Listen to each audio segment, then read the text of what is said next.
call the meeting to order. I'd like to begin by acknowledging that we are in Treaty 1 territory and the traditional homeland of the Métis Nation.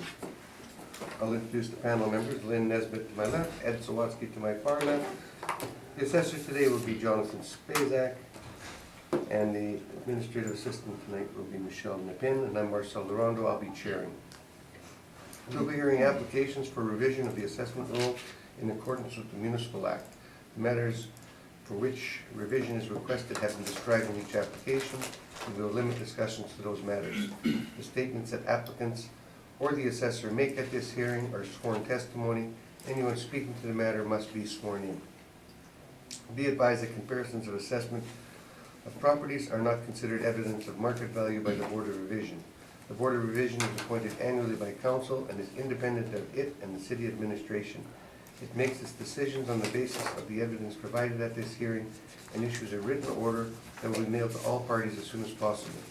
Please note that the Board's decision with respect to an application may be appealed to the Manitoba Municipal Board if the matter pertains to assessed value or classification, or the Court of Queen's Bench if the matter pertains to an application of exemption from taxation. Should you wish to appeal, information on how to do so will be included with the Board order. With respect to the hearing process, I will confirm the matters to be addressed with each applicant following the swearing in.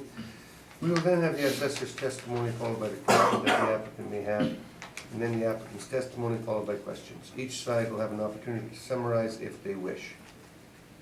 Once all the evidence about an application has been brought forward, the applicant may leave. The process will repeat for each item on the docket today. The session will close after all applications have been heard, and the Board will deliberate in private and make its decisions. You will receive the order by registered mail as soon as possible. As information, all public hearings are live streamed, recorded, and will be part of the public record. Thank you. Swear them in, please.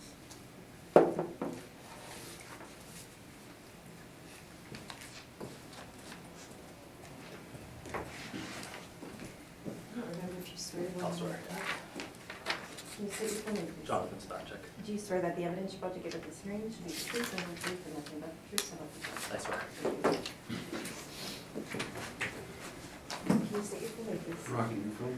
Do you affirm that the evidence you're about to give at this hearing should be the truth, the whole truth, and nothing but the truth? I do. Thank you. I really do look really nice. He smiles every 2 minutes. Never makes me mad. We have a joke. We're always laughing at the same joke. We're going to deal with 396 Assiniboine Avenue and its assessed value. And when you're ready, Jonathan. All right, thank you, Mr. Chair. 2020 roll number 12092710000, 396 Assiniboine Avenue.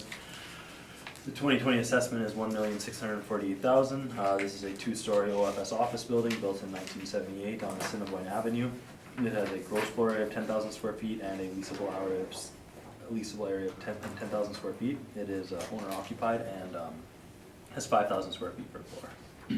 If you look at page 2, you can see exactly where it is. You see at the bottom picture the street view off of Assiniboine Avenue. Drive in and is parking. They've recently built I believe it's an apartment building right beside it. You can see that on the left-hand side of the lower picture. But the office itself has two separate entrances, main floor and stairs up going into the second floor. Page 3, they've always complied with our request for information. And going on to page 4 is the income lookup for this property. So the way we have it valued is 3 premises ranging because of their unit sizes.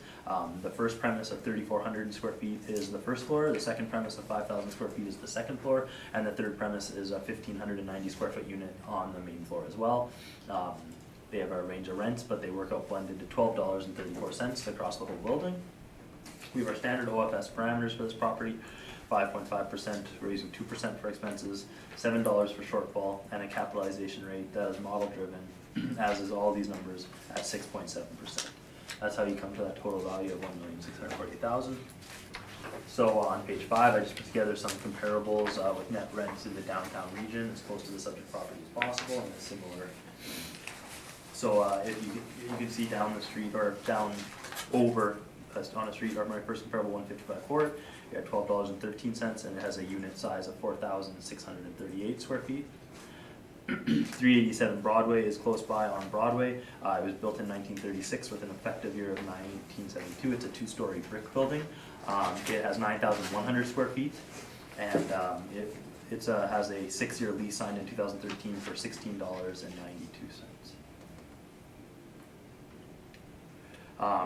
We have 3 other comparables nearby. Comp 5 to 7 is 226 Osborne. You have a range of rents from $11 to $16, with smaller unit sizes up from 900 up until 1,900 square feet. And my last comparables are just across the river on 5 Donald. It's a 6-story office, more of an office tower, but it has 6 stories. And I've to try to show the second and higher floor rents. You can see they range from $12 up to $15 in unit sizes of 1,000 to 3,650. If you see across all these comparables, at the bottom you have an average of 1358, a weighted average of 1484, and a median of 1338. Page 6 is just the income workup for this property. Page 7 is our standard capitalization rate sheet for this page. It just shows the ranges within the classifications of property we used at the city. So today we're under the Suburban A, Suburban B, OFS, which is the 3rd and 4th. But if you just stay on they don't actually change for the city of Winnipeg's capitalization rates. Ours for the property is at 6.7%.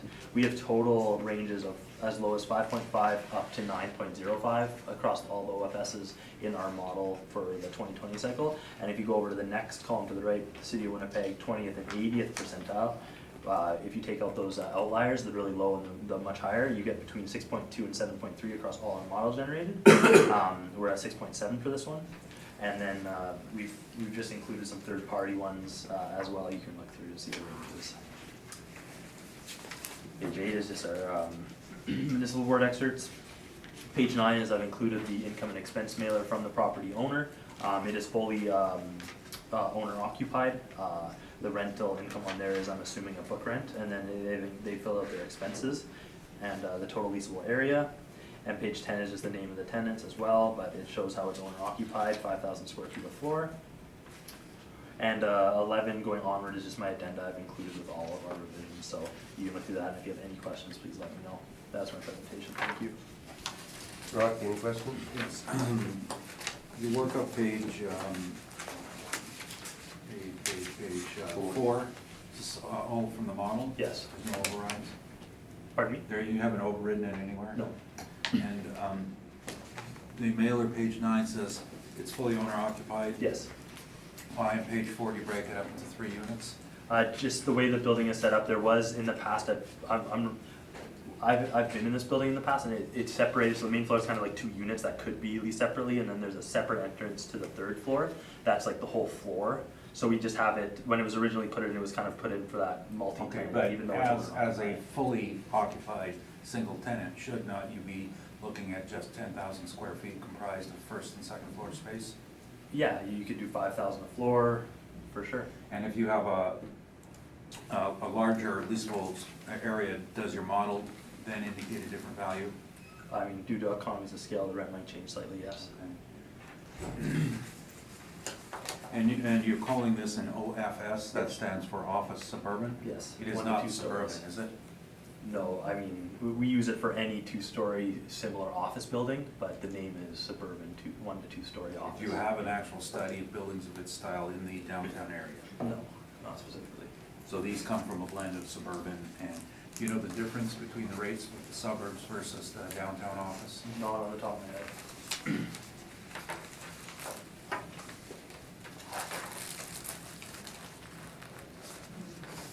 Now, downtown has a lot of offices, don't they? Yes, absolutely. And probably a lot of offices in around the 10,000 square foot mark? I'm sure there are quite a few 10,000 square foot offices, give or take. Okay.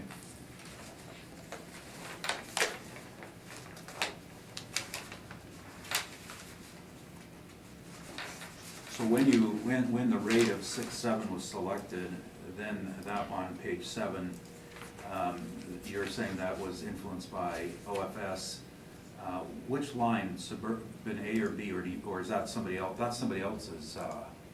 Yeah, there's just like some of the reason there's a split from A and B Yeah. on this chart is because some of the third parties have a difference between Right. suburban A and B, and But you then don't. we just use we use suburban Yeah, we have an OFS is the same, whether it's suburban or not for our cap rate. And page 9, their mailer, has this been altered in any way? I have not touched it, no. No, to your knowledge, has it been altered by at any point since it was provided to you? No, not from my knowledge, no.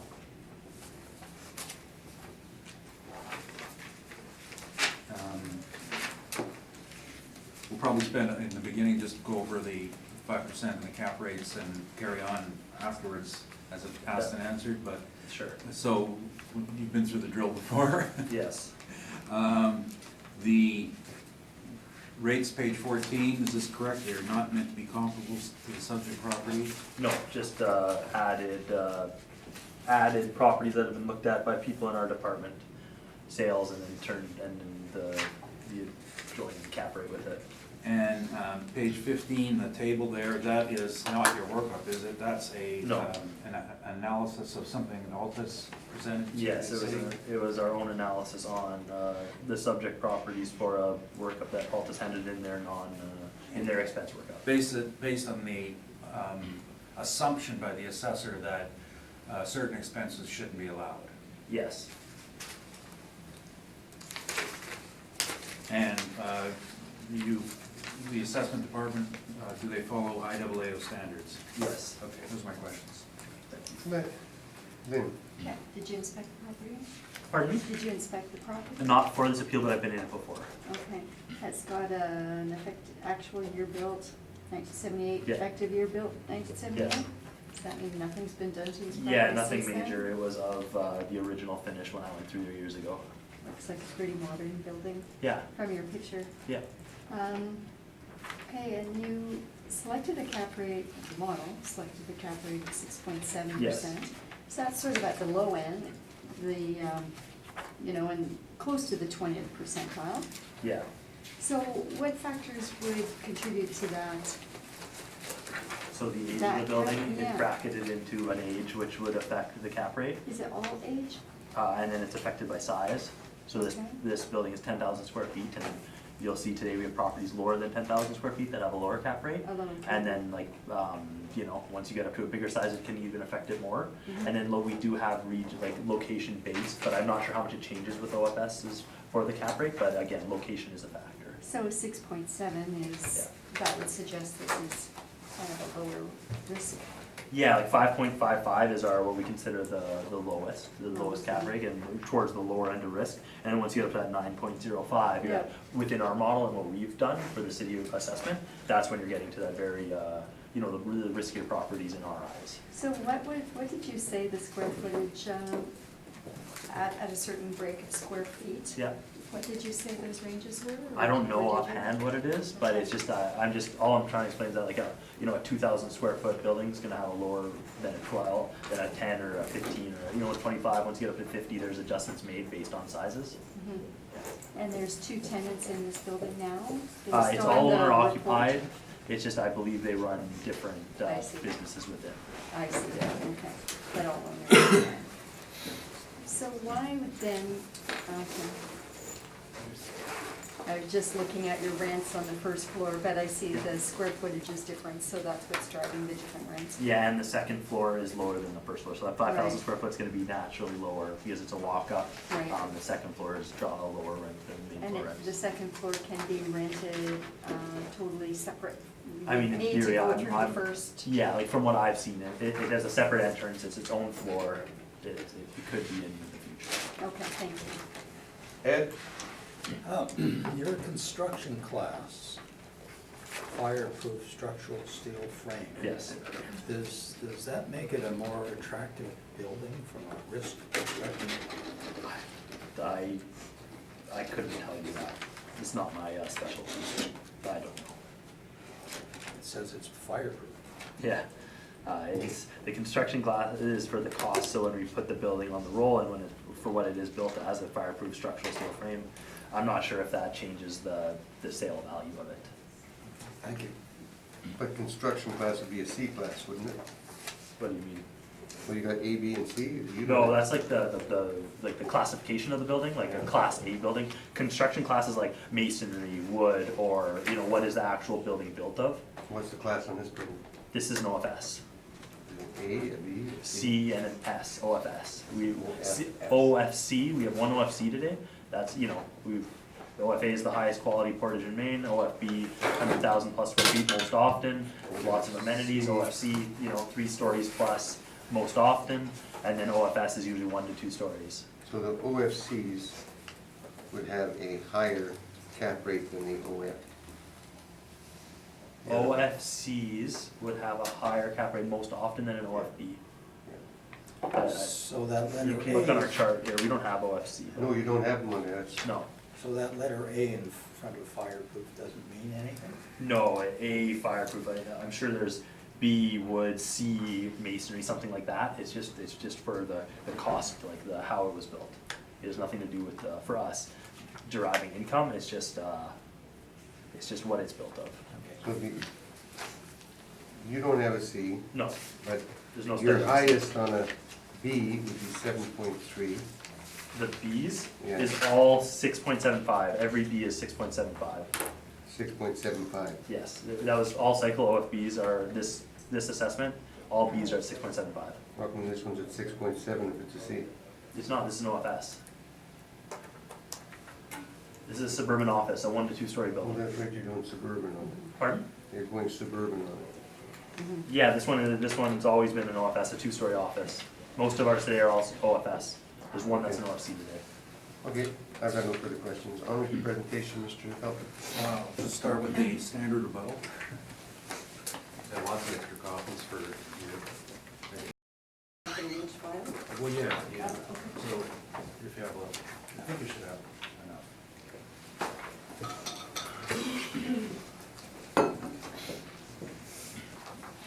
And I don't know, it was here on Monday, but we have all new material this week, so. Try to keep it fresh. Oh, you're always fresh. Well, we are looking at this information and constantly working on it. You know, it's not set it and forget it and hope you heard us the first time and move on. Because there's a lot of things wrong with what the city is doing this year. So the first one with the blue dot, this is a brokerage statement to owners. So this is what brokers do when they report income to owners. When you look at the top row, all the way to the right, they will report the income, the net rent, work out the net effective allowance, which we don't care about here, it's not pertinent. But the last column, net effective rent, takes a 7% discount for non-recoverables, 5% for non-recoverables, 2% for replacement reserve. That's where brokers do it, that's what Collier's brokers do. Page 2 and 3 is an article. This is from an MAI. An MAI is a US accredited appraiser from their appraisal institute. We follow the same rules as them. They have this very good magazine called the Appraisal Journal. An old article, but it describes the procedure very clearly and warns about the problems about missing the expenses and looking for the expenses. Page 4 is an excerpt from the IAAO. It talks about establishing your expense ratios, and it says these multipliers and rates should always be extracted from actual income and sale price data obtained from properties that have recently been sold. So they don't, of course, specify an amount, but they say take it from the market. Watch what you're looking at today, look for the non-recoverables, and you'll see that's where they should have taken it from. Page 5 is an excerpt from a brief presented to the municipal board for June of 2019. This is after the current rule came out. This is for a 2014 value appeal. The reason we put it in is because a change in policy is not a change in the way valuations are done. Valuations haven't changed since the early 1900s. Nothing has changed. So if the city wants to make a change because it's policy, they are going against everything that that appraisers do, and even their own when looking at historical ones. If you're gonna change a policy, it's a policy change. They can't claim that, well, you know, the world changed. The world doesn't allow 5% anymore. They have to do it consistently. And it also explains what they're for here. It talks about other expenses such as advertising, professional fees, structural repairs, 5% and 2%. Next is an excerpt from an assessment brief for a 2014 value appeal to the municipal board, That's on number 7? page 6, 7, 8. Now, I have taken out the identifying information because this is an appraisal produced by an AECI, and I was concerned about copyright violation. Now, since doing this, I've discovered that the Manitoba Evidence Act says that if something has been entered into evidence already, then it is considered fair game to reproduce, as long as it's been entered as evidence and not forcibly. You can't take it from a different usage and give it to someone. So I could probably disclose a bit more of it, but for now, I thought what was interesting about here was on page 7, the city actually calculates independent shortfalls for properties. Page 8, it describes the so-called management expense and based on 5%. And then other expenses, it's clear that it includes structural repair allowances. Other, the 2% structural repair. So today the city's changing the rules and says, no, it's for management, it's for other. It's for all your non-recoverables. So this is their evidence. Now, one of the authorities they rely on are municipal board case, and there's only ever been one municipal board case that ever disallowed the management expense. And it was, there were two buildings appealed at the same time, 2184, 2188 McPhillips. On one they applied 4%, the other they applied 0. I have excerpts from that particular appraisal. It was done by Stevenson Advisors and presented to the municipal board. And I have for each of those properties. And again, this has been presented as evidence, so I'm clear on this. The bottom line on each of them, as stated above, no actual financial statements were available for review. Page 10, same statement. So at this appeal, no financial statements were available for review. What were available were rent rolls and leases, but no statements to indicate non-recoverable expenses were produced. And what we have here is a failure to produce evidence, not a good judgment. Now, you'll note in page 11, there's a letter from the city's lawyer telling them they made a mistake in their calculation. And if you look at that mistake, I'm not sure I understand it, but I think their management expense was a lot higher than 5%. Page 12 and 13 are a recent appeal at the arm of Rosser with the provincial municipal assessor. And I've been to several of these hearings now, against my will. They still apply management 5%, replacement reserve 2%. That's on page 13. And a reminder, the authority to tax and assess is not a city right. It's a provincial right. The province has seconded this right to the city through the charter, but essentially the province is the authority, not the city. So when the city makes up their own rules, I even question whether or not they have the authority to do so. That's the management side. Oh, yes, there is one more thing, and I have to keep saying this. This particular appraisal that I've shown you on page 9 and 10, the person who wrote that, who put in that there should be no management expense, has retracted that statement and signed an affidavit to that effect, which is in my possession. The person who wrote that. It was also known to the assessor at the time it was presented. They were told who this person was. There are no mysteries here.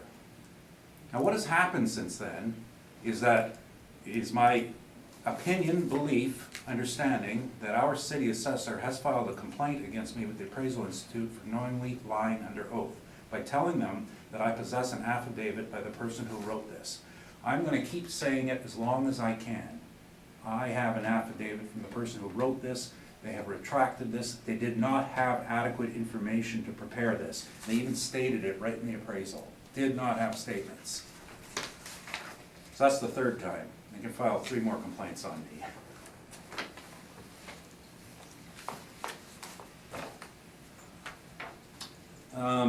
Getting on to the next handout. So this is, has to do with capitalization rates. And the first 2 pages are excerpts from the IAAO. Now, this is the standard on mass appraisal, not the standard on single site appraisal. And what this refers to is if you're going to do studies like the assessors brought forward, these are the standards to follow. And it says, don't use sales from portfolios, don't use sales involving government, don't use sales of investment trusts. Tells you what you're supposed to do, how you're supposed to review them, what not to use, how to verify. Page 3 is the assessment department's proof support. 294 Portage was 20% vacant at time of sale. They were in the middle of changing from from gross to net and with a large vacancy. They were told not to use this as a cap. So where they were told on that, because this happens 5 times, is from pages 8 to 24 are 4 cover pages that were provided by Collier's Property Management with the submission of these income and expense reports. And in red, I have marked every single time. 294 Portage, we took over management in 17, and so we have 2 years where they were told. And what we told them was, we expressly prohibit use of this data for the creation of capitalization rates or rates of return, as this data was not created for that purpose, nor was it produced for any sale or at the time of any sale. So when somebody tells you something, don't use this. We're not saying it just because we don't like them. We're saying it because we know that it's not appropriate for Alliance. It's the sort of data that you have to go through and understand, not just use without any sort of due diligence. There's a problem with Portage. 177 Lombard, it's also on our list of do not use. The reason why is this was owned by a workers' comp. It's the Craig Wireless building. It has had a very horrible vacancy rate problem. And the minute it filled up, they sold it. Now, they didn't sell it at the point where the assessor has the numbers. That's from when they had the horrible vacancy problem. They filled it up and then sold it. So we wouldn't use that cap. We know better. 3401 Roblin, in their office list, is government. And their own standards say don't use government.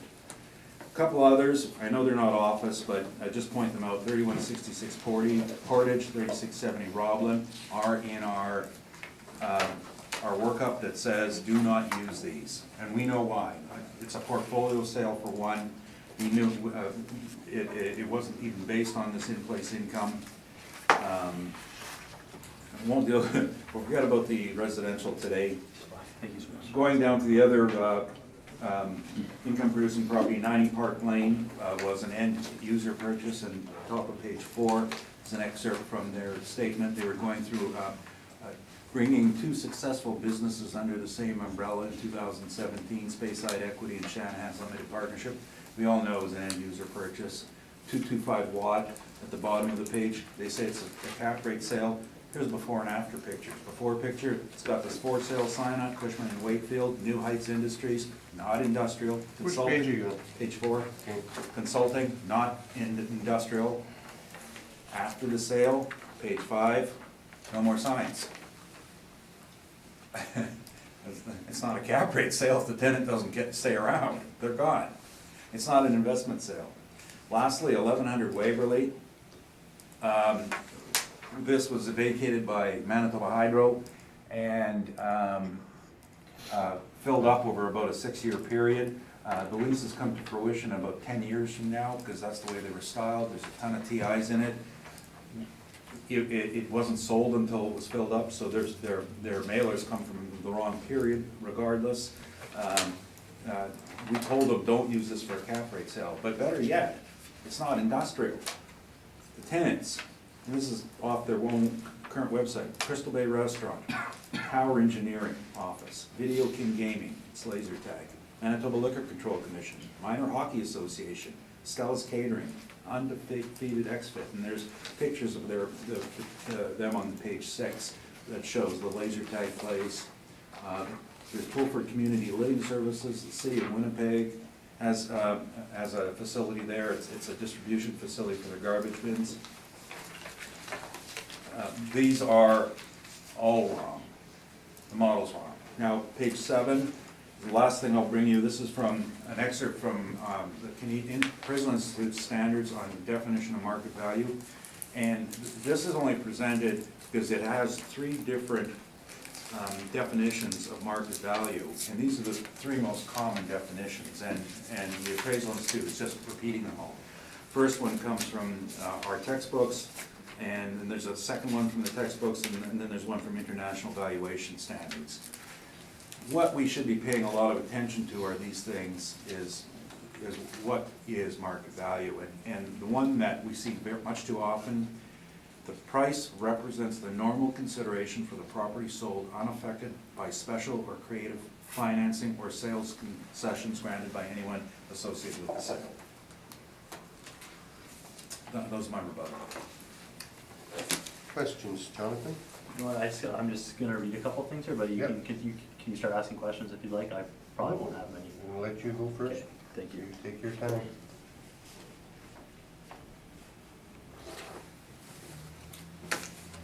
Well, I'll see if you guys have any questions. I don't have questions. Ed, do you have any questions on it? No, I don't think I do. I have one. Do you? Huh? You got a question? There you go. I got another screen. Donuts or whoever wants them to. Oh, donut, I'm donut, not getting donuts. sworn in for that. Come by with the donuts, wait. Yeah. That's gonna be separate. I have no questions. No questions? He requested them. And then on with your Right. presentation, please. So this building, I think most of us know a bit about it. It was built like by an architect for their own use. When they built it, they had a swimming pool in the backyard. And they subsequently moved out, sold it to some accountants. Accountants apparently can't swim, so they filled in the pool. I've been there several times on work, and it is not, they don't like their office. They have issues with it. There's too much glass, and I take exception, it is not demisable. They've tried to demise it. They have several of the partners in the firm have their own businesses that they run through there, and they're not able to get the privacy they want with their own space. It's glass, too much glass and too much open area. They don't like it, but that's their comment on it. Now, what happened, one of the reasons I've been working with them is when the construction started next door on the apartment, and that's the one that's been foreclosed by the credit union, and now I don't know, I guess it's the credit union's building now. They discovered that the foundation for this building went into the lot of their neighbor's lot. So they're encroaching on their neighbor's lot. Now, at this point it becomes a legal issue, but they do have an encroachment. Now, under the law, the remedies are kind of interesting, and I'm not gonna quote on it. I've learned too much about prescriptive easements, but I can't offer legal advice, but I can say that there is a property rights issue with the site. And so an investor in the market is gonna be concerned about taking over that. This is in the downtown area, off Broadway, a block off Broadway, on the river. And no, river location is wonderful if you have a house, you want a view. If you have an office, it's a nuisance. Because what do you want in a commercial building? Is you don't want green space, you want parking space. You can't do anything with the riverfront. the aesthetics don't improve its ability to command rent. Now, most of us know the old Border Revision, 300 Assiniboine, right next door, nearby it. Not much of a building. Now, as far as class goes, we refer to the Johnson report, which I have a copy of the appropriate one right here. This would be classified either as a downtown class D or downtown miscellaneous.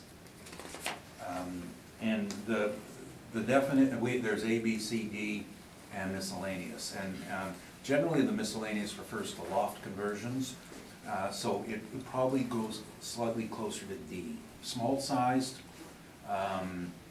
not of interest, that much interest in the investment market. It's an all or nothing building. There's no ability to have separate tenancies and get different rents. So we looked at a number of rents and didn't include them.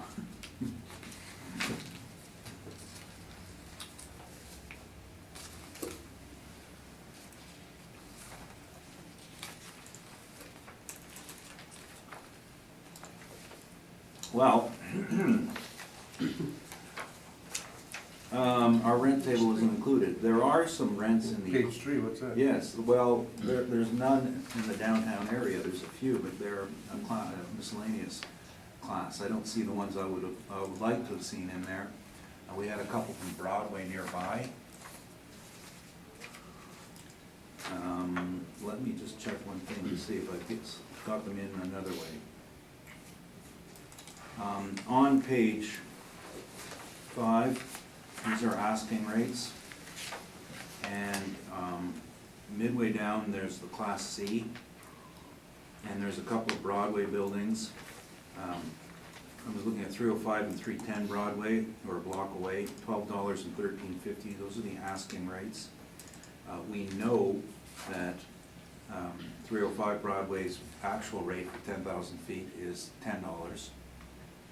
And we know that 310 Broadway's actual rate on the amount that they have vacant with coming up with the feds was at $8.50. 10, 20 to 34, that's where the government, the city's planning is in. Their asking is $12. Again, these are asking rates. So those are a couple nearby. 287 Broadway was recently remodeled and they have underground parking, so that I wouldn't use that one. And those are all better Class C buildings. I'm just looking at the Ds to see what we had in here that was nearby. Nothing really.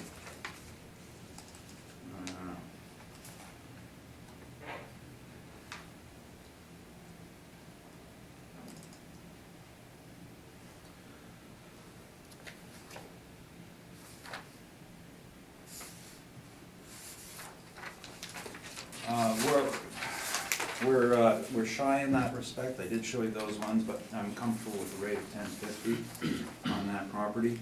For vacancy, we used, we looked at two rates. One was the downtown total inventory of 7.6%, and the other was the Class D, which is 8.6%, and that's directly taken from the Johnson report. And we're just blending that at 8.1% to represent the subject. In addition to having this data, we also have all of the backup information that goes with it. Some of which is, I guess most of which has been reproduced here. And you can see the asking rates and the availabilities. The non-recoverables, as an owner-occupied building, we didn't have a non-recoverable listed. So we used 5%, which is a standard amount, and to support that, at the end of our presentation, we have a management expense study, and this takes the management costs of every building we manage and calculates them. The mean is 12.8%, but that is impacted by buildings with high turnovers. The stabilized rate on page 44 is about 7%. So using 5% is appropriate. when we don't have a number. For structural reserve, we're going to using a site-specific, and on this particular property, we're using 50 cents a square foot, and that is to account for all the issues. And we know in this case, we have, in addition to the typical problems associated with budgeting for roof replacement, we have a high degree of glass and repair costs with them, lots of blown seals, and that sort of issue. Shortfall was calculated at approximately the actual. We have their tax costs at $309. For utilities, we're using $235, which is from the city of Winnipeg, and it's their mean they use for business tax, and it's fairly close to what we should expect. And $250 is the estimate for repair and maintenance, and that's based on our study of the back. When we were doing that, we were looking at typical repair and maintenance. So we have $794 is our estimate for the shortfall. Capitalization rate of 8% is based on, You got a cap of 9. sorry, 9. I'm putting my words in the wrong order. I'm differently abled. Usually for a property like this, we would start at around 8% is what I was trying to say. Now on page 25, we have office rates, and here we go. The top one is A and B, low and high ranges, going from 6.5 to 8%. Of course, the definitions are on page 23 and the bottom left corner, and this is neither an A nor a B. It's very inferior. So our standards would indicate a rate higher than 8%. We have some sales of buildings on page 35 and 36. And these are all superior to the subject. We've had a chance to review some of these. The first one, the top of page 35, is the Scotia Building at 200 Portage. Now, the complaint that the assessor may or may not make is he'll say it was vacant sale. No, it sold April 28th, 2017. At the same time it was sold, Scotiabank took a lease up for the entire building. Part of it long-term, part of it short-term. When the short-term expired, the owner was ready and he did move in. The cap rate indicated by that sale was 8.56%. 905 Waverly is a suburban office, and this was a Stantec sold the property, Neptune Properties purchased it, and 24/7 is the tenant, which was set up before the deal. 7.93%, and that reflects the location. People prefer the suburbs, and this is southwest Winnipeg, so that would be a stronger rate. 423 Main is a building that's closer in in cap risk, even though it's much larger. It was sold by the government, the federal government, and unlike the assessor, we're not bound by IAAO, but we also handled the sale. The exposure to market was done by the feds according to their rules. Our brokers handled it, and they quote, "It was one of the most hardest processes we ever had for exposure to the market. They made sure everything was done. It was not priced for quick sale. It was not a fire sale." The eventual purchaser had worked out a deal with the tenant, which is why he was able to buy it. The cap rate, which was based on that, was 10.06. However, they spent money after purchase, and they also filled it up, so it ended up being 12.18% with that factored in. 180 King is 10%. It's a leasehold estate, so strata title, so it's on a leasehold estate, on another strata title, a riskier proposition, agreeably. Last one, page 36, 305 Broadway. Walk away from the subject, a better quality office, according to some people. The actual cap was 9.13%. When we stabilized with the assessment department parameters, we got 8.04%. But we know the purchaser got 9. Taking it back to our subject, we think it's worse.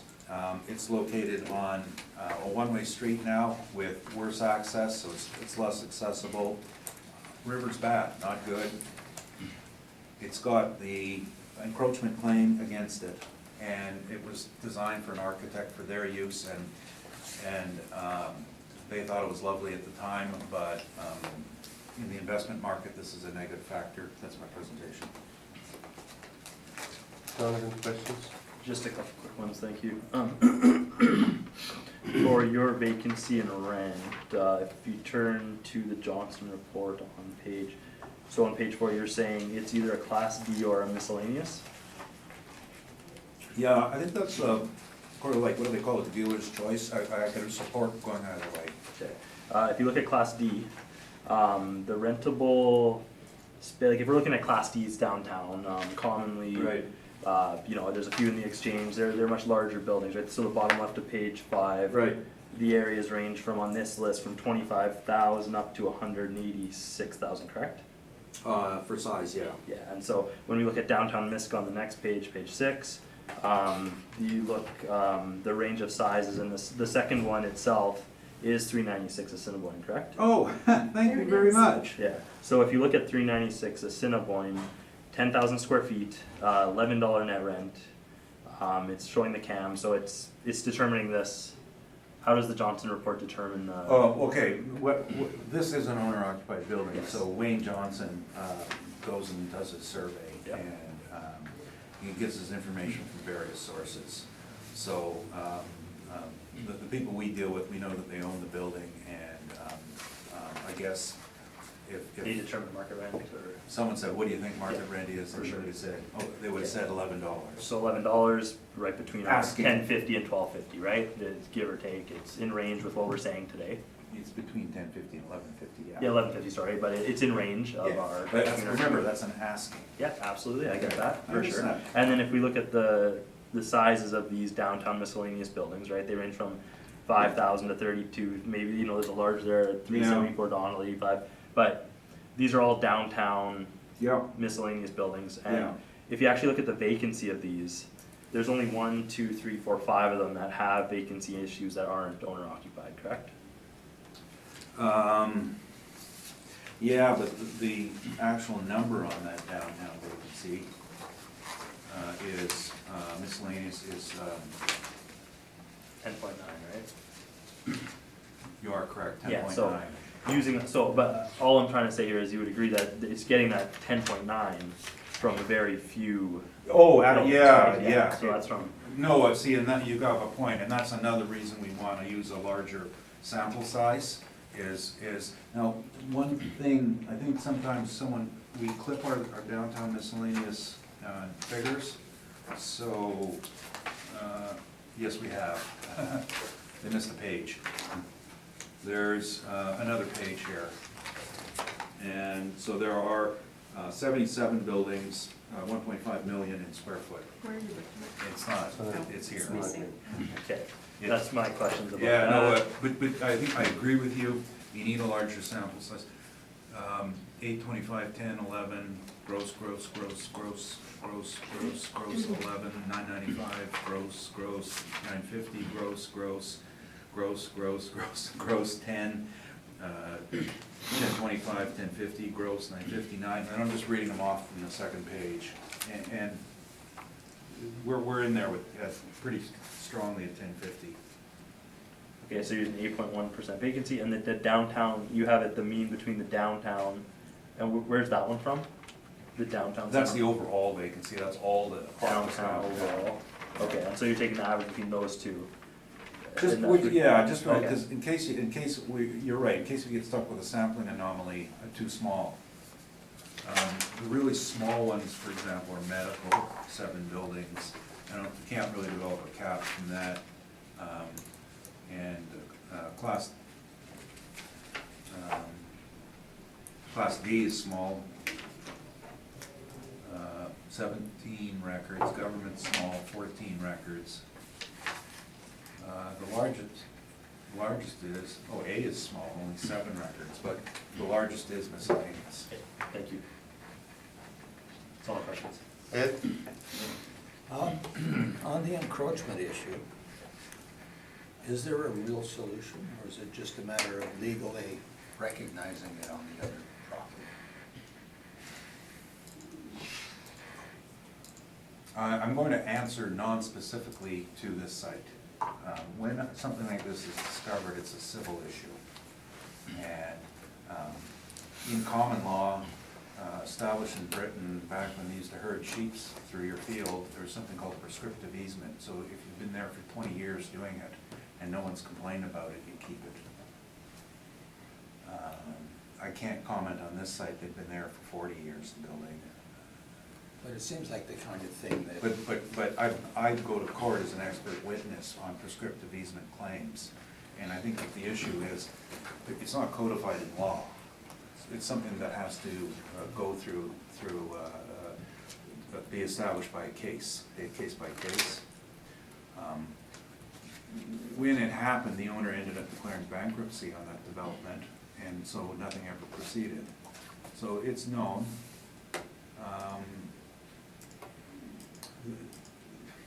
They've acquiesced so far, but I've been to court where people have acquiesced. I'm not against me, but just as I just finished testifying at a trial on prescriptive easements, it's a very interesting procedure, and the thought of it existing would scare away an investor. The river topography, is there any issues with bank stability in that, in this section of the Assembly? They've had, we know the neighbors had problems. The neighbor is my client, the other side, 380 Assiniboine, and they're having problems because they put their parking in the backyard, and they've had their entire backyard sink, and they've had to have it stabilized. Now, this site had their swimming pool in the backyard and some picnic tables. They filled in the swimming pool because it wasn't worth maintaining. So with the picnic tables, they're having less of an issue. Don't think they have anything to report, but like I said, we know the neighbors do. That's the extent of my questions, thank you. Lynn? Just going back to that encroachment, is that something that ultimately gets registered on land title? Like an easement typically would be? No, So it has- can stem from an easement, right? Like the cases I've been involved with, there was an easement on one part of the property. In order to get to it, they had to drive over another part, and they said, oh, we've been driving over for 20 years, so you can't stop us anymore. No, a prescriptive easement doesn't get put on title. It'll end up being, if it goes to court, it'll end up being a decision, Mhm. and a non-registered decision, because the titles can't put on prescriptive. Don't think so. Never seen one. Yeah, I'm not sure about that either, so I was just wondering. I ran into a street where I had 5 prescriptive easement cases in a row going to court, and it's an interesting concept. No, okay. Okay, I had some other questions about CAP, but they've been asked, so I'm good. City's got it marked as 0 parking, but there is parking in this lot. Yeah. Why do you have 0? I don't know, it could be reviewed. Well, land plan is 2 to 4. What was this building built as if it had a swimming pool? An architect built it. Why would he, but as an office building? Yeah, an office With a building, and he pool? wanted a pool. He had a great car too. It's a Morgan plus 8. I just loved it. It would just go by there every day just to look at it. So an architect builds it with a pool. That was in the backyard then? Yeah. I actually made the application with the city to have it, they used to have it assessed at $6,000, and then we had to get it taken off the roll when they filled it in. Concrete. Did this easement or encroachment, not an easement? It's a, encroachment. they encroached the neighbor, yes. Yeah. They encroached the neighbor by what, the whole building or Footings, footings? underground. Don't footings go straight up and down? No, they can go to the Spread. These ones went out, eh? Yeah, they spread out. There were spread footings, not spread footings, that's a. Bell. They were putting on a slant. Okay. Maybe he hasn't got mining rights. No, he doesn't have any. The mineral rights, that's right.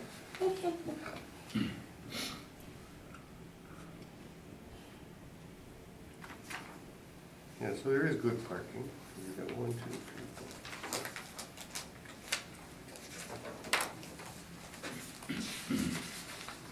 4. And your capitalization rate is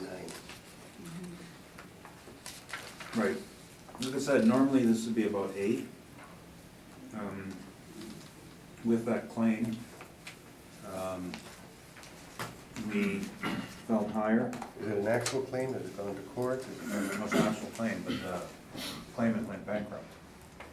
The guy who had the building next door went bankrupt. Right, like he borrowed money from the credit union, and so I think the credit union finished the project. So, Now's the time to get the easement. yeah, but an easement isn't, you know, you can't have, you need consent. I've got no further questions. Can I just ask a question? You may. Was the city aware of this encroachment issue, or? Nothing's been brought up to me about it. No history of it or anything. I beg to differ. I didn't come across anything until I read the brief on it. 2018,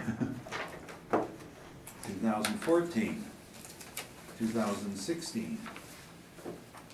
So, we've made them aware of it. And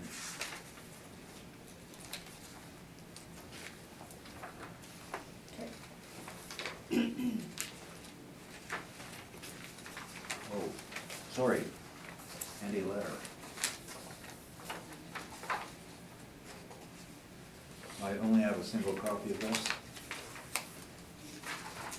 It's a letter informing the city April 28, 2014, accompanied by the neighbor's lawyer contacting the owner about the encroachment.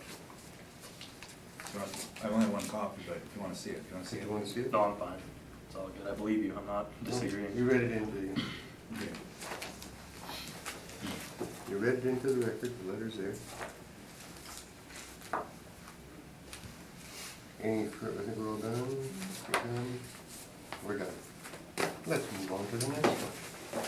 325 Gary. Mr. Chair, can I just run to the washroom before the next one starts? So we're gonna take 5 minutes. Okay. Back to order.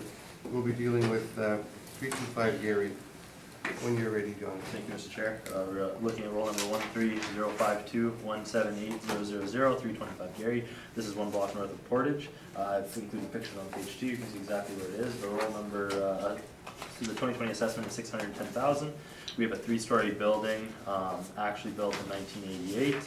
A gross floor area of 7,650 with a leasable area of 6,410. This includes this includes approximately 1,200 space of substandard basement. If you look at page 2, you can see exactly where it is on Portage and the street view of the building. There is no elevator in this building, it is stairs only. And it is so it's a 3-story walk-up. And you can see on page 4 how this one is classified. So this is, as we kind of spoke about in the last appeal, this is an OFC, not an OFS. So we've got 3 stories, it's above 2 stories. That OFC class kind of adds just some different parameters, a larger building. This includes a higher vacancy rate, you know, a slightly different cap. But this one is valued at, you can see the 3 premises on this page, the 1630 first floor, 1,630 square feet at $12.51 for first floor rent downtown. We have the 2nd and 3rd floor under one pit at $3,580, and that gives that $8.75. And then we have 1,200 square foot of what we consider 08 substandard basement. This is gym space. The last time it was inspected in the building, it comes to a total of 6,410 square feet. The rest of the OFC parameters are standard. You have a 10.5% vacancy loss for OFCs this cycle, 2% expenses, 850 shortfall, and a 7.05% cap rate. This is how you get that total value of $610,000 for this property. And you can see on page 5, I've included similar comparables as the last ones that I use in the downtown area. Downtown, the only thing is I changed out the ones that were on Osborne for these ones at 233 to 235 Portage, which is the Curry building, which is, if you look on page, if you look on my 2nd page, you can just see it's the building directly south of the subject property. It wraps around there, Portage, Notre Dame, and Gary. So I won't go over those same comparables I talked about last time, but I will just quickly say the Curry building is 2 stories. You can get units ranging in size for that. I've shown 4 of them from 1,000 feet up to 2,900 square feet. 2 of those, comparable 7 and 9, are actually second floor office space, and the rents range in that building from $10.95 up to $16 a square foot. So when I looked at that, it struck my eye as a comparable. Page 6 is just the income approach to this property. Page 7 is that same cap sheet. We don't have a row for OFCs. It's at 7.05% though, as I've mentioned. And page 9 is just the income statement, the income and expense statement sent in by the owner. It is fully owner occupied. They have filled out their expenses. And then page 10 is just showing it's owner occupied, and then I've included my addenda on page 11 going back, and if you have any questions, please let me know. Questions, Rocky? Yes, was this all model? All model building. Have you inspected? I've never been in this building. Been in the Curry building? I have been in one unit in the Curry building. Been in the basement? Of this building or the No, Curry? the Curry building. I've never been in the basement, no.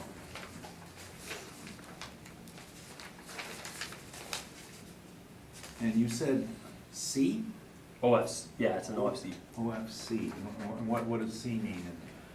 Often larger than the 2-story OFSs, so it's 3 stories, and then it's it's in between. It's a hot. It's not our downtown offices we have are much older, usually early 1900s, like 1925, 1930. Like think Exchange, big OFD buildings, like multi-tenant is like a standard OFD downtown, and then OFC is just I won't say necessarily newer. It's just it's in between that OFD, OFB. It's our classification often like similar to this building is a classic OFC. So what and they I'm get bigger. seeing though is if you classify something OFC, your vacancy rate is higher than. Yes, OFCs are often larger and they're often multi-tenant, and then which are if during the assessment when we gather data, we're seeing hey OFCs often have higher vacancies than an OFS. So that's why the parameter is 10.5 as opposed to our last Same one. question as the last one. They have said in their return that it's owner occupied. Why not put all 6,400 square feet at the same rate? We're trying to represent downtown, like I showed, there's often a different rent, like a lower rent for the second floor of an office if it was to be rented out separately, and it's when it's put on, it's put on for that, But for that you reason. haven't inspected it to determine whether No, that's these are possible. often put on when, a long time ago. And you know anything about the history of it? From what I read, I don't have it memorized, but I did read about the building, I know there's been appeals on it, but. Okay. Those are my questions, thank you. Lynn? I have no questions. Ed? What's your average square foot for the 3 units? Between the 3 of them, from all 4, it is $8.67.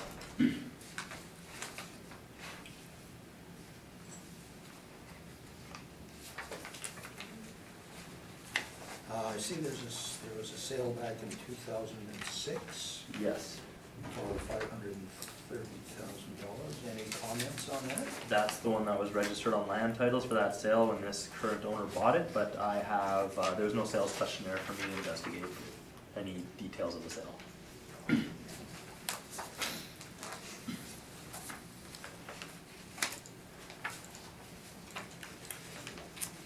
You're giving it a vacancy rate. Do you know if any part of the building is actually vacant? I don't know what the owner is using the building for. Okay. No further questions, thank you.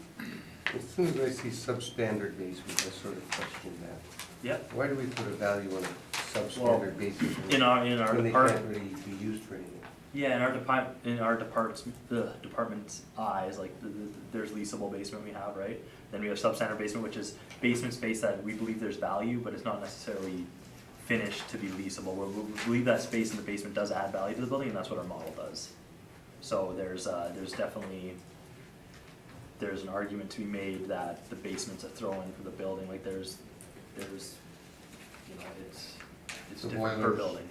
Usually the boilers and, Yeah, sometimes, and that's what I mean, so our note was this was gym space in the basement, so for us,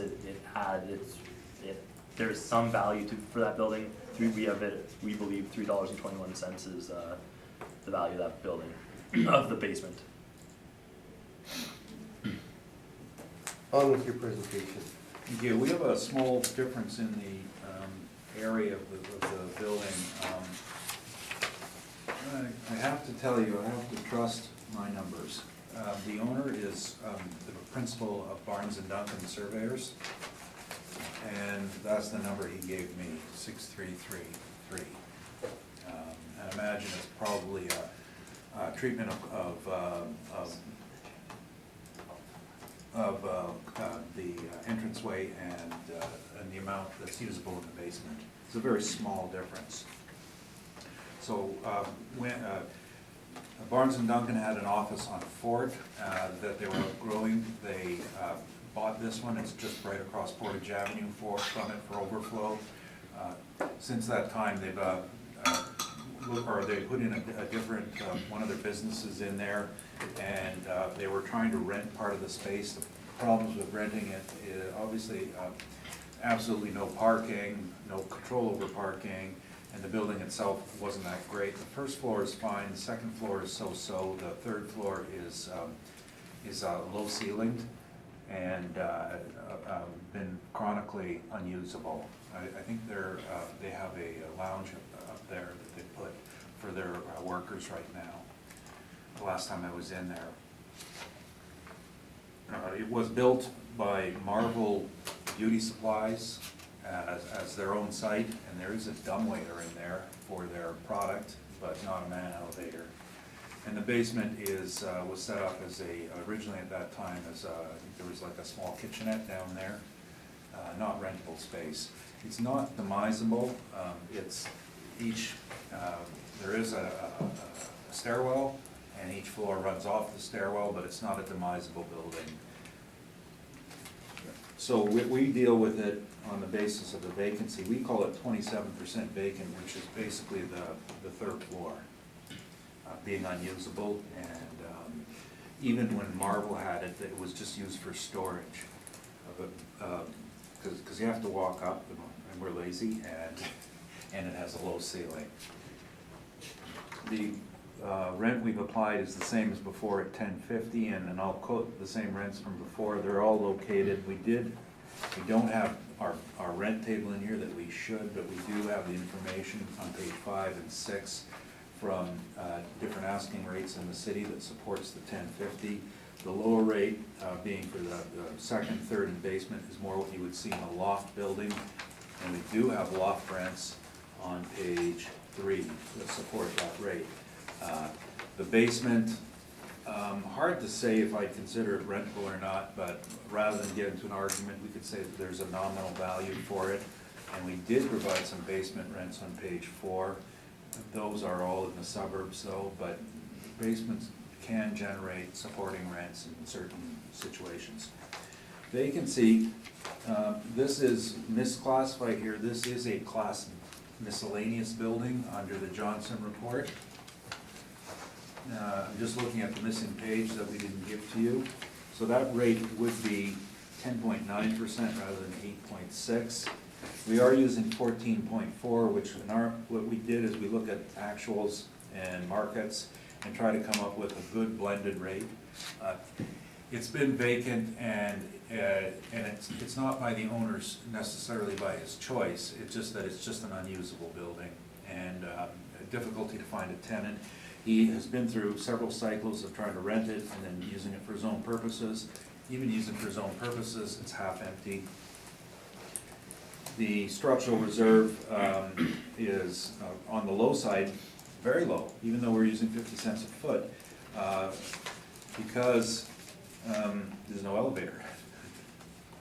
So it's kind of strange that the city assessor is at $995 on his 2%, and we're only at $815. But this is just a case where when you go to actuals and you don't have an elevator to pay for, its structural reserve issues are lower.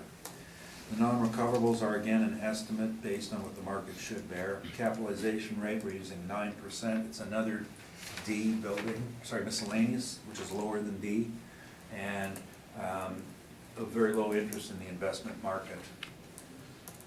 there's no magic in this building. If this were located in the suburbs, there might be more interest from a user who wants the building where he can have perhaps a retail presence, parking, and some upper floors for their own use. So you may see an owner occupant in something like this. In the downtown area, that doesn't exist anymore, hasn't existed for 60 years, so it's just a poor building. That's my presentation. Jonathan? I have no new questions. Lynn? No, I don't either. You said the square footage was different than the assessors? Yeah, I think they're at 6410, and we're using 63. So I was reading above, not below. Well, when I add up those three numbers of area, I get a lot more than No, six. The third, yeah. I get 63, sorry, 6360 is what I get. That bottom number, where it goes 1630, 4730, and 1630, Yeah, that 1630 is put there to calculate the structural reserve. It's a plan area that we would use for roof replacement. So it's 1630 plus 4730, 6360. yes, okay. So we do differ by 50 square feet. There is no parking available on this property. No, it's fully developed out.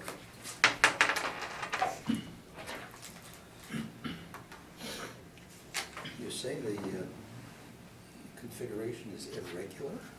Yeah, if you look at the layout of it on our page 2, it's a triangle building, triangle lot. It was an infill Okay. development on 0 lot line. Got it, thank you very much. I've got no questions.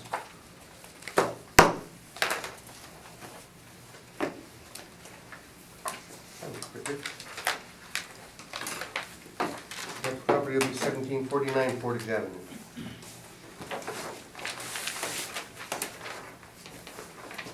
Jonathan, when you're ready. Mr. Chair?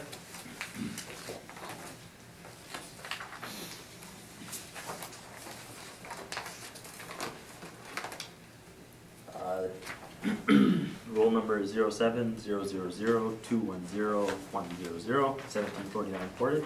We have a 2020 assessed value of $707,000. This is a two-story OFS on Portage, built in 1957 with an effective year of 1975. We have a gross floor area of 3216 and a leasable area of 3216. You can see the aerial view on page 2, and it actually cut out, or I cut out the parking lot behind it that is attached to this roll number as well. You can see just half of it at the top of that picture. Page 2, bottom of page 2 just shows the outside of the two-story building with 2 floors. Page 3 always complied with our request for information. The most recent sale was 2012 for $579,500. No sales questionnaire to analyze, but it was reported to land titles. Page 4, we have 2 stories. Get that page here. Page 4, we have 2 floors, 1,446 square feet for one at $14.47, and 1,770 square feet at $13.53, which works out to a blended rate of this building of $13.95. We have our standard OFS parameters, same as before. Going down to the cap rate is the only thing different from our first one at 5.7, and that's how you get that total value of $707,000. And so what I did for this one on page 5 for at least the market comparables was I got as many net rents in the area as I could find. I have 4 buildings that are actually on Portage in the area. You know, you can see my first 4 comparables ranging years built from 1929 up to 1978, and 2 of them have newer effective years due to some sort of renovations. You can see leases signed on those Portage properties from 15 to 17, and they range from 4 years to 20-year leases. We have a range in square footage, is one of the third comparable is much larger, fully leased out, 26,000 square feet at $15 a square foot, and the other three Portage buildings range from 1,000 square feet up to 9,000 square feet, and they are rental ranges of $12 up to $15. The comparable 6 to 12 are other net leases I found closer by, not in the direct vicinity, but they are closer to some of our other properties later on the docket, but we'll get over those as they get closer. But you can find office space at 1330 Border, one first-story office space, which is again off of Portage in more of an industrial area, and you're still finding rents in there from $12.50 to $14. And my total average across all comparables is $13.62 with a weighted average of $13.62 and a median of $13.50. Our blended rate for this building is $13.95. Page 6 is the income approach for this property, and how we get to that $707,000. Page 7 is that same OFS. We're at the 5.7 on this one due to size and age, so it's slightly lower than our original one at 5.7. And you can see our range without the outliers is 5.55 to 9.05, and then getting rid of those is 6.2 to 7.3. So it's under our, so it's on our lower end again due to size and age. But make sure you take a look at that. Page 9, I've included the income and expense manner. This is fully owner occupied. It's checked off as fully owner occupied. I'm not sure if it is. It does have, on page 11, when I looked at this one, we do have leases in place, and none of them checked off as owner occupied. So I did just look. You can see that the net operating income across these tenants minus the expenses is on page 9, right at the bottom middle. It's $31,367, and our model is at. If I just go back here, our NOI is at 40,000, so we are overshooting the reported NOI by approximately 9,000. And that is my presentation. If you have any questions, please let me know. Questions, Robbie? Page 4, is this all done by the model? Yes. Well, in this case, the opposite has occurred, I believe, on page 11, they indicate 5 users in the building, and you've got only 2 spaces. Yes. So you haven't followed the tenancy in this respect, then, have you?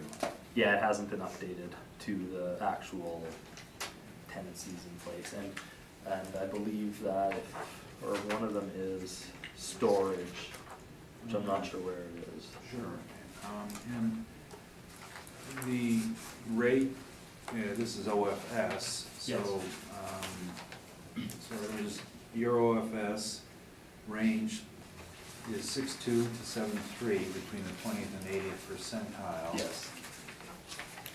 So this particular building is below that. Well, why would that be? Again, our model gives it, usually the smaller buildings have the lower cap rate, so when you have the 3,000 square feet, it's on the lower end, it considers it a, let's say, a safer investment or less risk involved, and then the age 1975, those are the main things driving the 5.7% cap.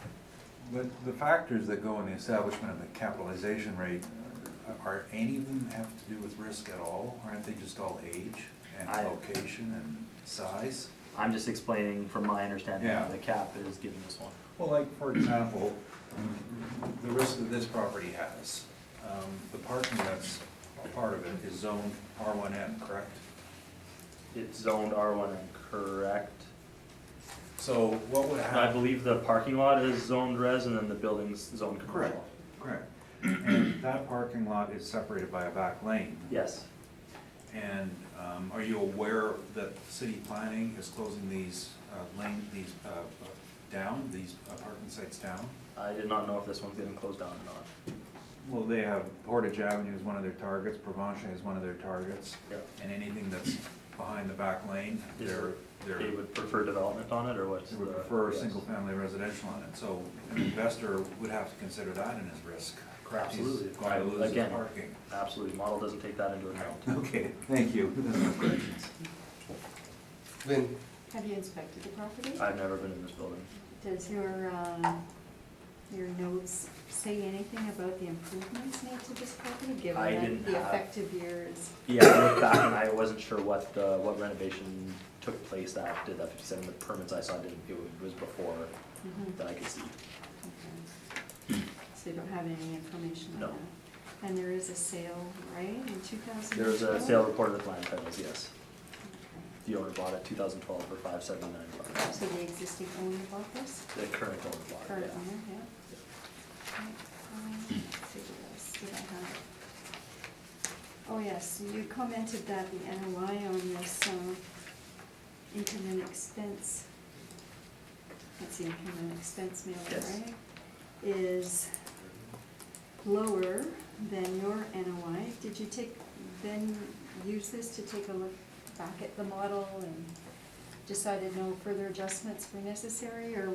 Well, I was doing what was reported. I didn't look over Okay. the 3 years and see the average.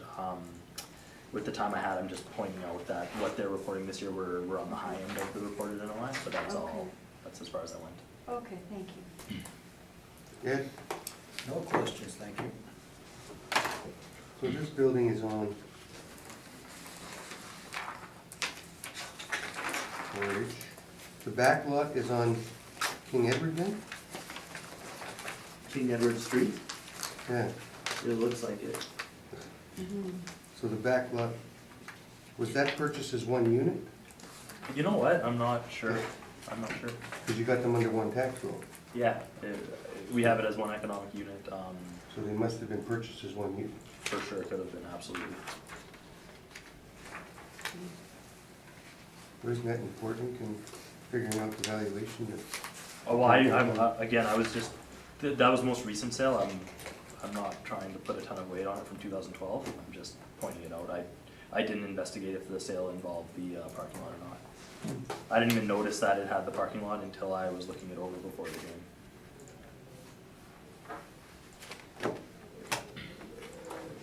Okay, let's see what Mr. Nichol has to say. When you're ready, Rocky. Thank you. The owner is providing an umbrella service for 5 different community service groups. And there's one ownership group who purchased the building and provided the 5 groups with space, and they're on a recovery basis for their costs, and they try to charge them, their users, proper rent. They, at the time they purchased it, this is the only building that was available. They deal with agencies that support the elderly and infirm, and a lot of people from out of town, so they needed one for parking. At the time, this is the only one available.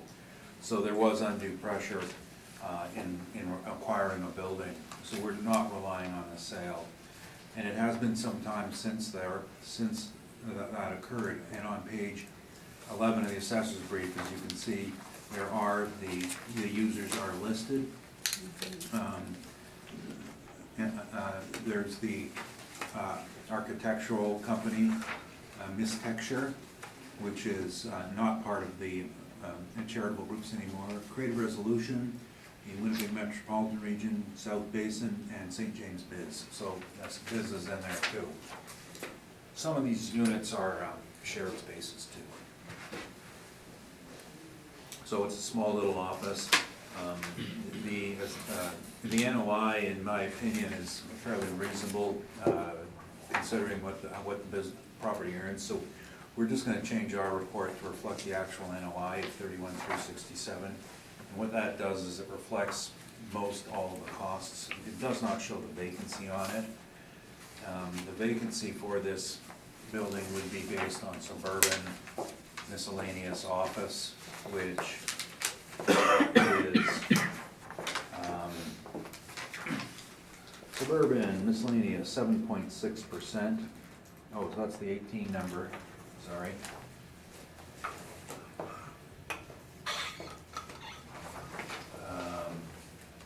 Suburban miscellaneous is actually a touch lower, 5.2% in 2017. So changing it to 31,367 for NOI, we're keeping the capitalization rate the same, and my reason for doing so is I have many clients who have had issues with Portage Avenue parking, losing their lot on the residential zone land, in the past. It used to be a very common thing that you had legal non-conforming uses, and that has changed with the off-street parking. So I consider it quite risky. And so 31,367 capitalized at 8.75% is 358,480, rounded to 358,000. It is not an investment property. There are some other rents that would go to support the rents that we initially applied, aside from the fact that we're using slightly higher at the actuals. And you're going to hear a property later, 2033 Portage.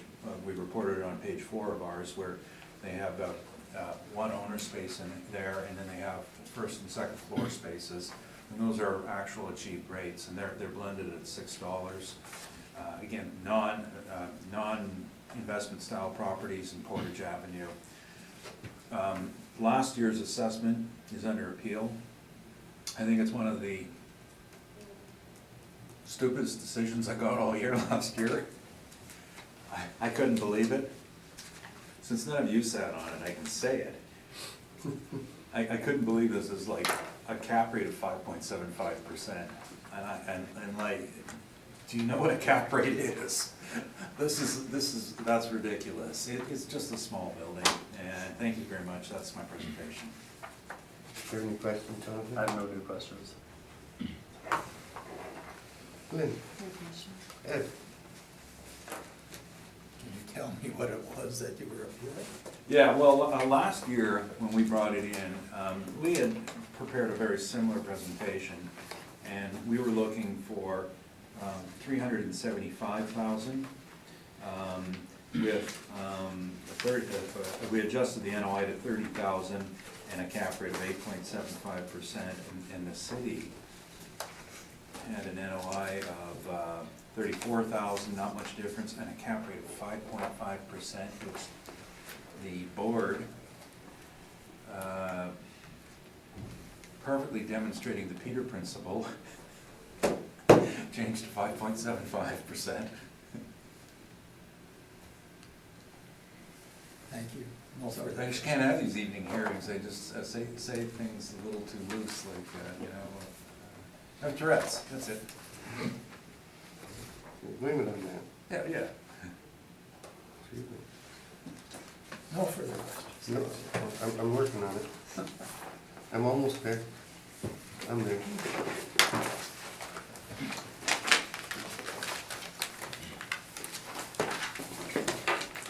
Next property is 1895 Portage Avenue.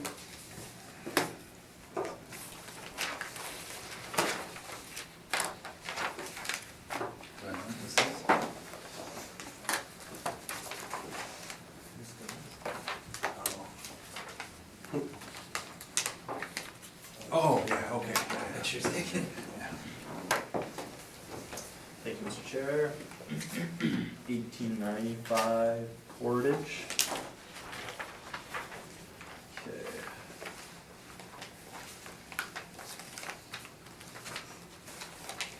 We are at roll number 0704106100. The original 2020 assessment was 352,000. I just have a updated workup to hand out, just a small recommendation.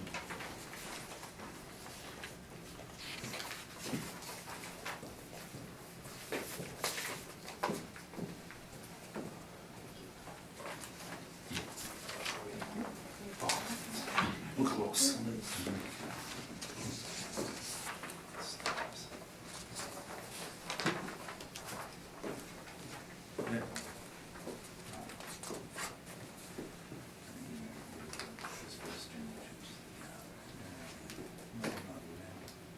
So I just handed out an income approach that'll be used instead of my page 4, and I am gonna recommend to remove the basement space on this one. It's a 400 square, this is the first year it's been appealed from my understanding, and I just did a quick look at it, but I did see it was a 400 square foot basement, being assessed as leasable basement, or our office as at $9.15, so I did just remove that. It reduced the assessment from 352 to 300,000, so that's what I'll be going forward with.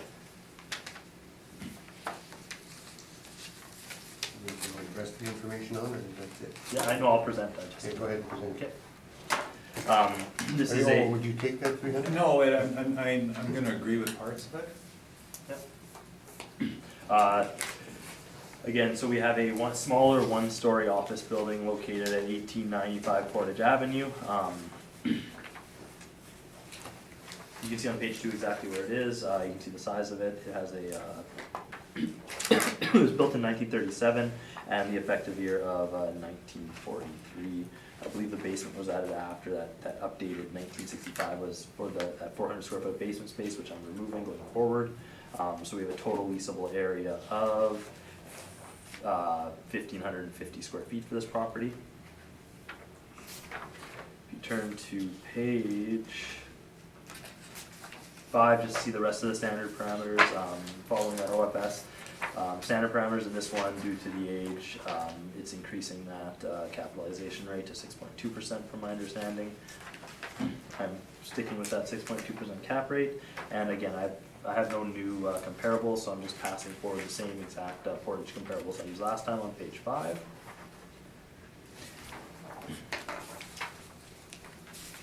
Page 8 is the income page 9 is the income and expense mailer for this property. It is fully owner occupied. He's reported expenses, and he is reporting a leasable area of 1,400 square feet, which is 150 less than we have as our characteristics. And again, I am noting this one as a property to be reviewed after I've just looked at taking the basement off. So this one will be gone out to and checked over, and hopefully, you know, we can come to a proper square footage going forward. But that's what's reported by the owner. And there's no extra information on the mailer. That is my presentation. Questions, Rocky? Yes, so you started off with the model and you took off 400 square feet. the basement space. Yes. And this is based on, how do you figure out what the effective year is? You've got 43 to 65. Yeah, I believe from just looking at this, what's happened in this one is that basement space was added after. And I don't know if something happened with that effective age being changed. There will only be one effective age going forward. And that's, Yeah, I mean, I was sitting in a hearing yesterday, and Yep. there were a bunch of older buildings, and there were a mix of residential and retail. yeah, And the retail number for I'm not sure, is it 1946 age, was 9.25%? I'm not sure of the retail. You don't know what I don't know what the cutoffs are for. okay. But that's how the model works, though. You Part of it, have for a sure. cutoff year, Absolutely. and then it It's changes. gonna take part of it from the year of the building, the effective year of the building. And as far as the suburbs goes, it's a fairly old building, is it not? Yes, 1937. Looks heritage. In Winnipeg, it's heritage, yeah. It's old post office. The dimensions of the building, have you been in the building? No, I've never been in this building. Okay. I don't think anybody has been for a while. Okay. Those are my questions then. Lynn, No questions, no. Ed, No questions. this was the post office, wasn't it? I believe you. No idea. Post I know at one office. time in It the was a bank. 60s, it was a florist shop. Yeah, it was a florist. It's been a number of different things. Anyway, let's hear your presentation. I'm not that old, I can't remember what it was, but I did. Yeah, you are that old. In the 60s. It was probably a restaurant at one time and Rocky owned it. No. I will tell you its claim to fame. That's okay. You know, I go shoot my mouth off a lot, and apparently sometimes I get stories written about me, and they have this nice portrait of me in there. This is the guy who took it. So it's a photographer's studio, so I did have the chance to look it over, and when I was getting my portrait taken. When you were 16. Yeah, but the dimensions on it, now, the owner reported 1,400. When we looked at the old city records, we had 1,360. But I think the corner was enclosed. Okay. You know, when I inspected it, because, you know, the old days, they would have like an overhang, and you would walk under the overhang and then enter. So they've closed that off. And I think that's why your 1,550 could be right. And the part that was added on was there's this little, I guess you wanna call it shop area at the back, I think the dark room is in there, or where they used to have the dark room before electronic photography. Yeah, I was in there, and it was set up as a dark room, which I don't think they're taking normal pictures anymore. So I'm gonna concur with your 1550 just based on that, because it sounds reasonable. We had a rent of $10 on it, and that's just based on the other information, but I don't really have a problem with the rent at $13.38. So to make a long story short, we're just gonna change our NOI to adopt your income up to the point where you don't put in the 5%. Then we're gonna put in 5%, and then we're gonna change our, drop your NOI to $17,630 to account for that. 17 what? 17,630. And on the question of the cap rate, we're not changing it. And so our value is 190,595, rounded to 191,000. Like I said, I have inspected it, and as far as the capitalization risk goes, it's not an investment property. It's not a good investment property. It would be of interest to an owner-occupant user, a small thing like a photographer. It's not going to be somebody who has to meet a lot of building code issues, so it's not for a high volume of traffic. It wouldn't be a medical office or of any sort like that. It appealed to a smaller group of users. We have a number of cap rates that are of interest.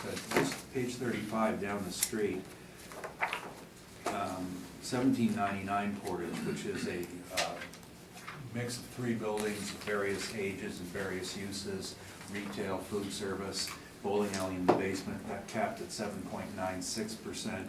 That would be deemed as a better investment risk because it has users paying rents, and this building doesn't.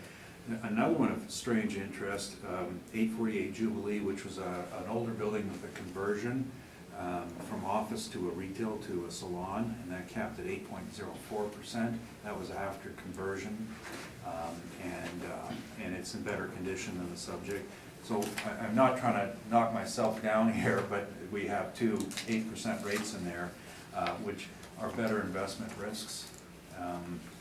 And the only other one that of interest, and this has been through the ringer a few times, we still stand by it, 243 Lilac, which was a 1928 restaurant. Now that rate, 9.47%, was my rate. I put it on there. I appraised the property. It sold. Tenant bought it from the landlord. There was a paid rent in place. Equipment was changed hands at the time. Be clear about it, that this was my adjustment on it, and we came at 9.47. But that's where this property should fit into the market. Also, we know that the city parameters are showing 9.25% when you get the date right, and here the date is not right. You would treat this as 1937, and I've been in the building, there's been no change. I mean, yes, they've changed the rug a few times, and they've redone some of the walls, but there's no change of work. So that's my presentation, thank you. Questions? No other questions. Ed? No questions. Lynn? You say there's been virtually no changes to the building? Well, what they've done is for the photography studio is they're not using the walls or the finishing because everything's on backdrop. And so they'll hang a curtain and move a curtain in the way to get you the appropriate, so it's shell space right now. Studio. And that's the city question? There's a Sure, banquette. go ahead. Is there anything in the city's files about the changes that have been made to this I am building? to see if they were done a while ago, and I have no records of anything. Okay. All right, thank you. Let's move on to the next one, 2033 Portage.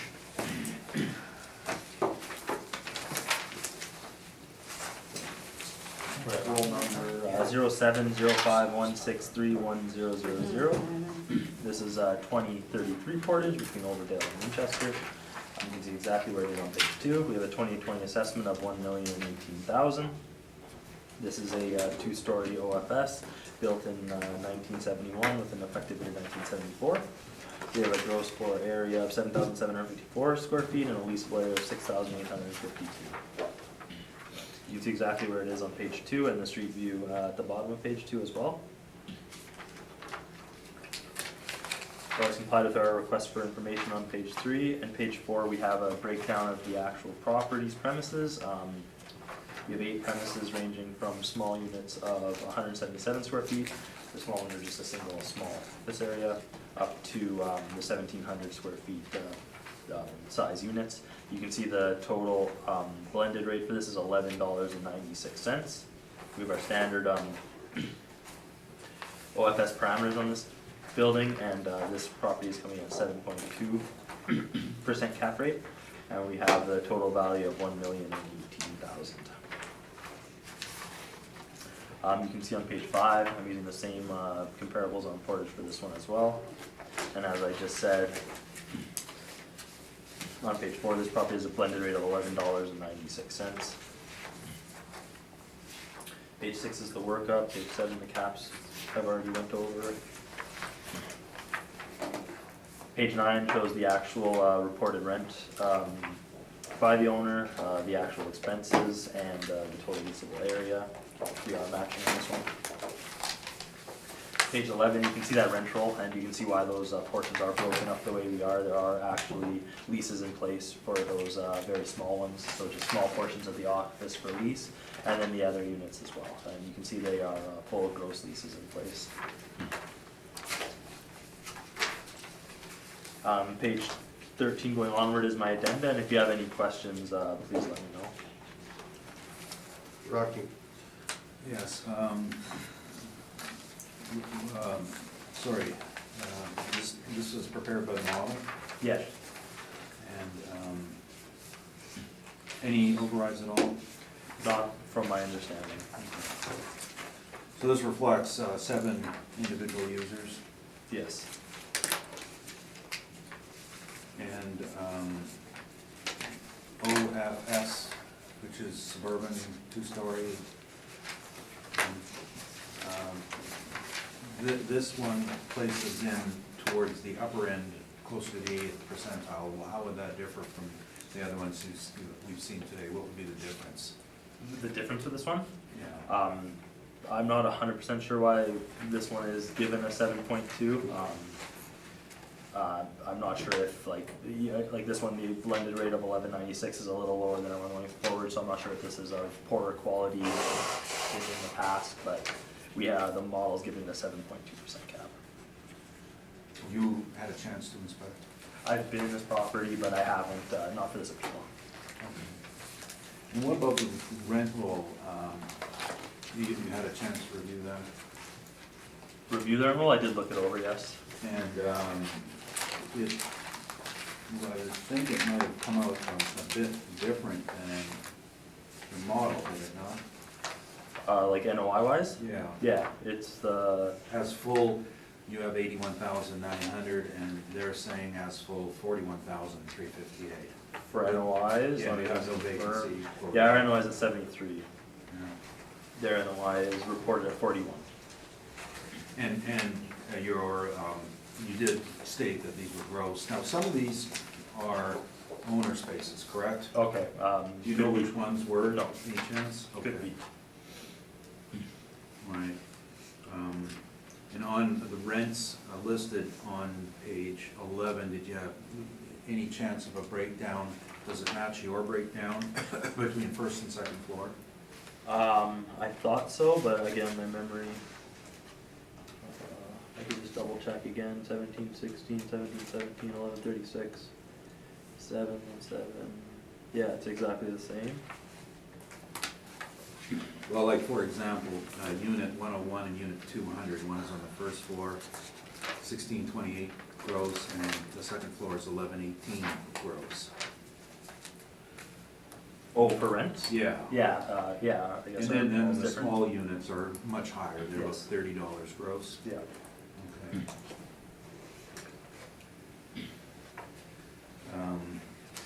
Those are my questions, thank you. Lynn. So explain to me, if you can, Yep. I don't know. That's a really big difference in the NOI that the model's generated versus what's been reported. Can you? Well, kinda shed so some our, light so our on that? model is giving a market rent for Yeah. for its location, what it is, and just because this, like, the business isn't reporting or performing up to what our average rent is for that area, that's where you get a difference, like, you know, ours isn't trying to match what that building is actually reporting. No, I Like, we're appreciate trying to that. do market across them all. Yeah. And so it's like, it's really for equity that we're at least assessing them all the same, if that makes sense, like we're using the same The market same, rents. yeah. But just because after, you know, their net rent, their worked out net rent may be lower, like I don't just because they're reporting a lower one doesn't mean I just have to go to that number, No, if that makes sense, so. I understand, but like- this is like almost half. Yeah, I mean, it happens, where we've been here before, where we're looking at properties in Portage where $10 to $13 isn't unreasonable for market rent, and then this one comes and it's reporting lower, so it happens. I can't explain why, I don't know why this property is getting lower. I Okay. don't know. Okay. Ed? Yeah, I had the same question, it's very unusual in my mind. Hmm. No further questions, thanks. If you look at the expenses he's put in his sheet on page 9. Pardon me? The taxes is his highest expense at $18,000. Yep, Maintenance or repairs for 13, that's reasonable. Wages, I don't know what the wages of, I guess caretaker. yep. Heat, 2,300 is reasonable. Hydro, a little on the high side, but yeah. Water, Maybe they gotta grow up, huh? but I'm starting to wonder. What are legally? Because he's showing a total rent income of 96,000, Yeah. which is higher than what you're showing. Yeah. Gross, but it's all gross rents. Yeah, Gross rents. oh, it's not net. They're fully gross.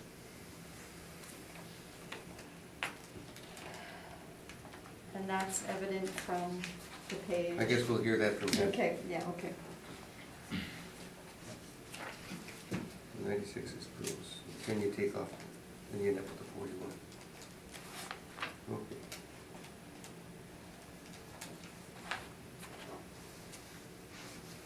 On with your presentation. Stalling there. Well, I gotta ask him one more question. Good. The cap rate, Yes, you got 7.2. The previous building, much older, yeah. 1,500 square feet. You got it at 6 point something, this one you got at 7.2. This is a newer building, nicer office space.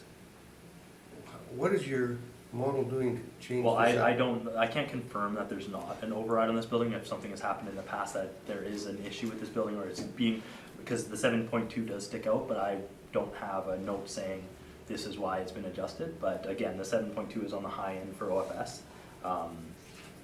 Again, I'm not sure the history if there is, like, again, we're seeing a property that's garnering lower rents, maybe in the appeal in the past has come out that there is some sort of reason for this and the cap's been overridden to reflect that, I just don't have a note But you're saying bringing the that's why. rent, you're bringing the rents in at 1196. Yep. Rounded. And the other one was 13 on that old building. Yeah. Again, model generated based on age, like I'm on Portage, like it's not, Well, it was on Portage as well.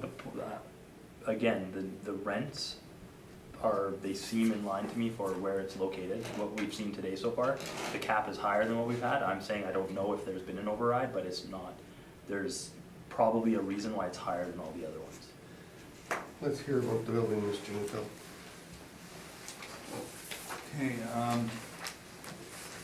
the building was formerly occupied by an architect on the upper levels, and the architect also owned the building next door.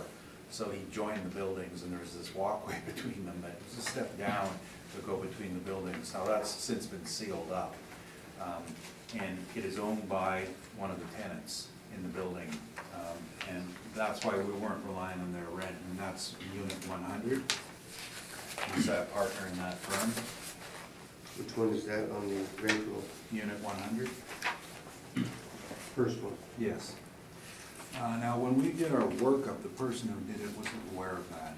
So they'd used a actual rent roll, and that's would be incorrect. The second floor is correct. Now, the second floor rents vary from $1.55 net to $24 net. And the reason is that they have a lot of small offices, small user offices, 177 square feet. And what we look at there is just, I was looking at the gross rent for the whole floor and putting it in a range. So our numbers on the second floor are correct. $642 is the net rent coming off the second floor. But the first floor, the only valid rent is number 2, and that's $16.28 gross. Expenses are $8.11 a square foot. So I'll just put that in at $8.25 a square foot for the entire space. So I have some changes in potential rent on the actuals. You want all the numbers, or you want me to go to the bottom line? Go to the bottom, give us the bottom line on the rent. Okay, the bottom Net line income. of rent is $50,029, 50029. 50029. And give us the average rent. What would it break down to? If you take all your rents and give us the average. That requires a calculator. Yeah. $7.30.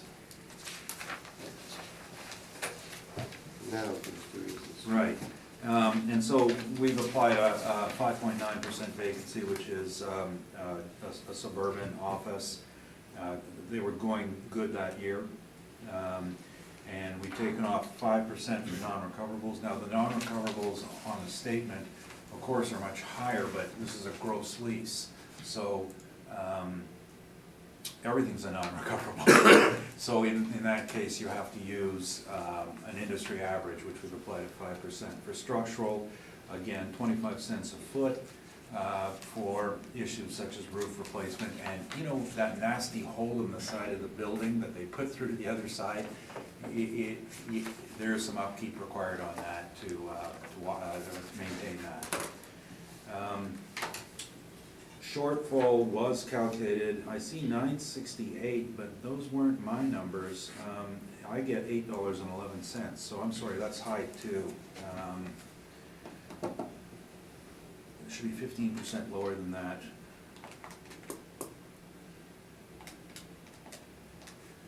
$3,326.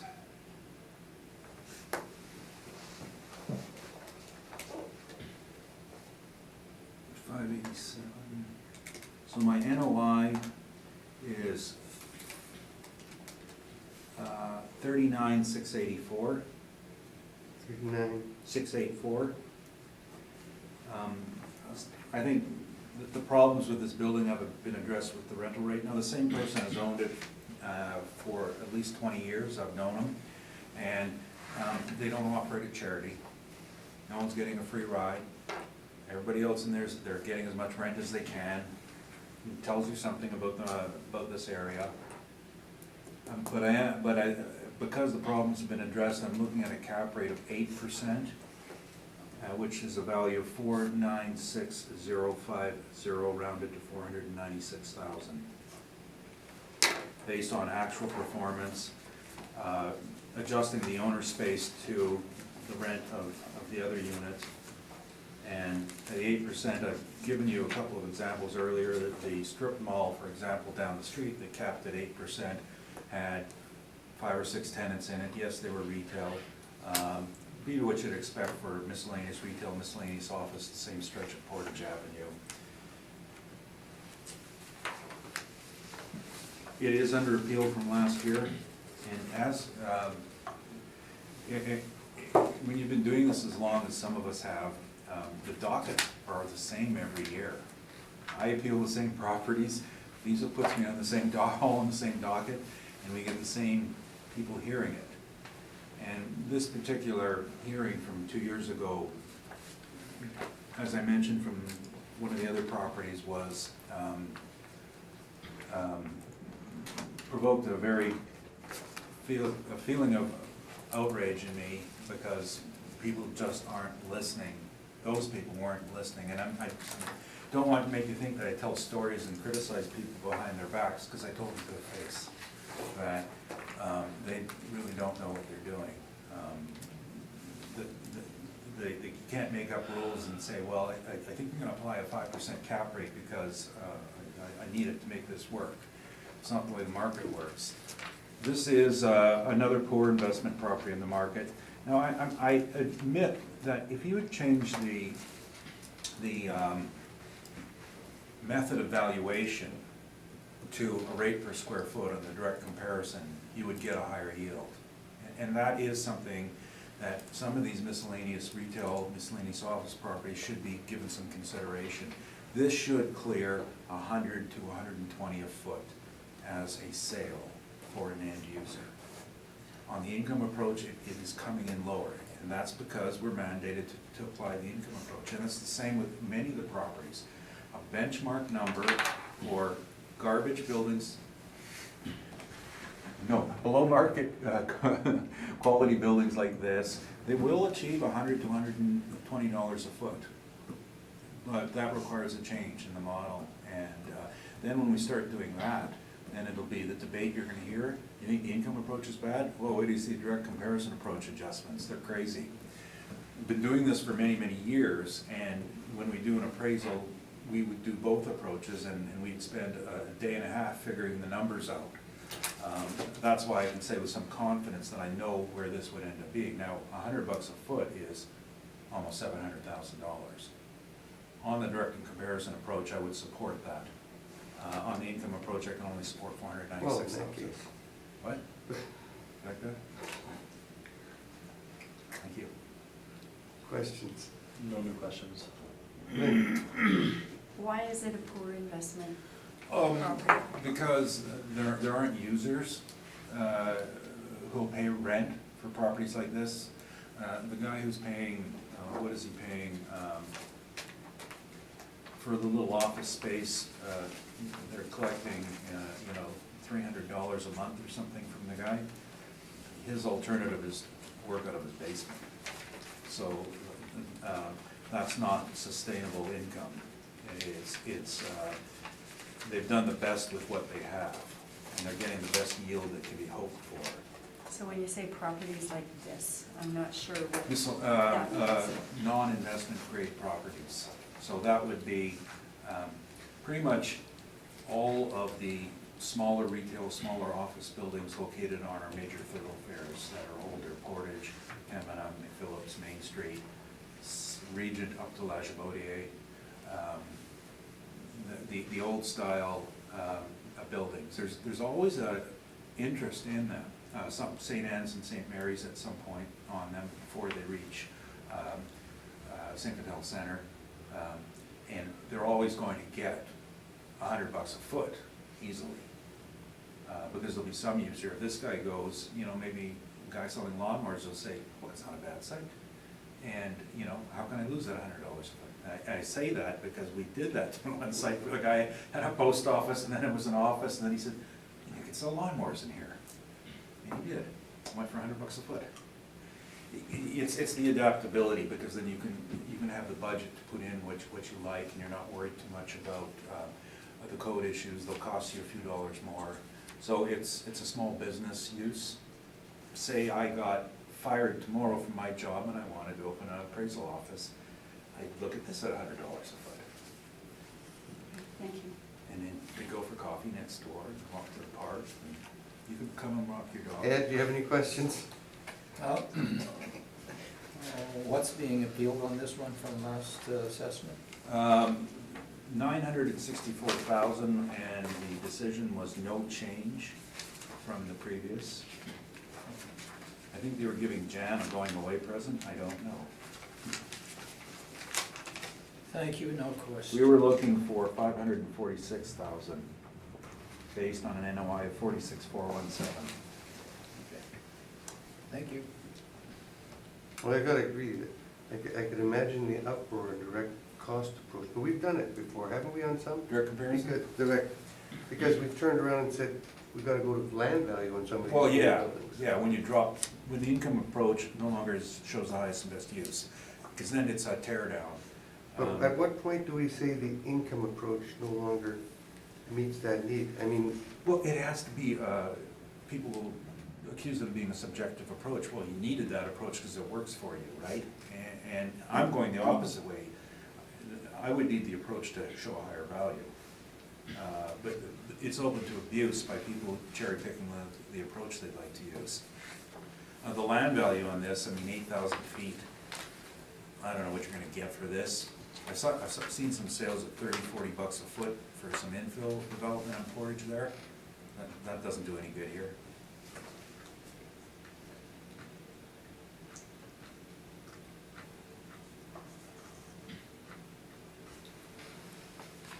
Well, what you're looking at is half where the city's at. Well- It's lower than where you were at 2 years ago. No, 2 years ago I was at 4. You were at 500 something. 46. Yes, Yeah. but I also said to you, that's where the income approach leads us, because then my NOI is lower this year too. My NOI the previous year was higher. Now it's lower because a higher gross lease, costs go up. You know what went up? Taxes. Well, Taxes went up, profit went down, yes, indicating a poor, the old assessment was 734,000. And then the reassessment came in at 964, no change, taxes went up. That works out to around $6,000 a year in increased taxes, which is exactly how much my NOI dropped from the previous cycle. And that's the other difficulty about using the income-based approach for miscellaneous, retail miscellaneous office. so the taxes we pick up in on the expense side. Yes, on a gross lease, because the tenant's not paying for them. The owner is, through less income.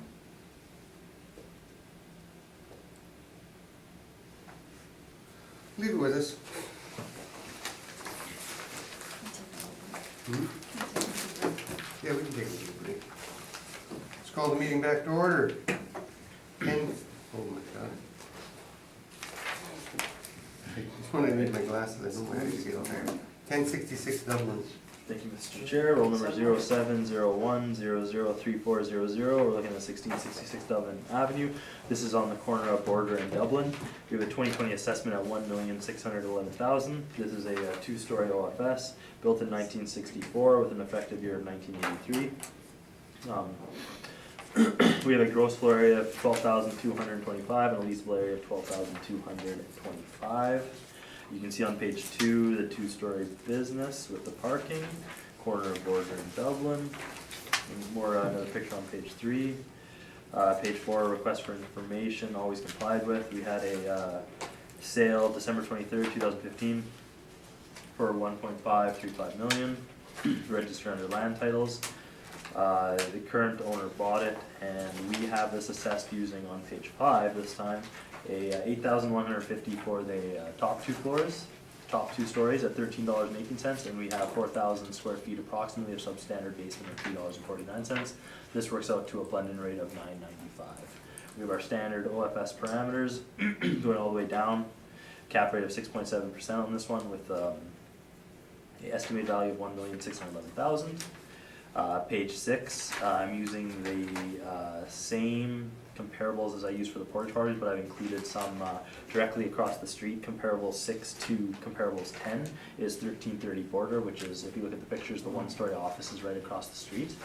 And we're at approximately $12 to $14.50 a square foot across the street.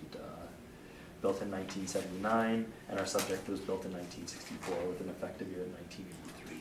So again, right with the subject rents are right in with range of local right across the street, and then 1700 Ness is a one-story office building, 1900 square feet, and one of the tenants is there is 1935 square feet at 1350 a square foot.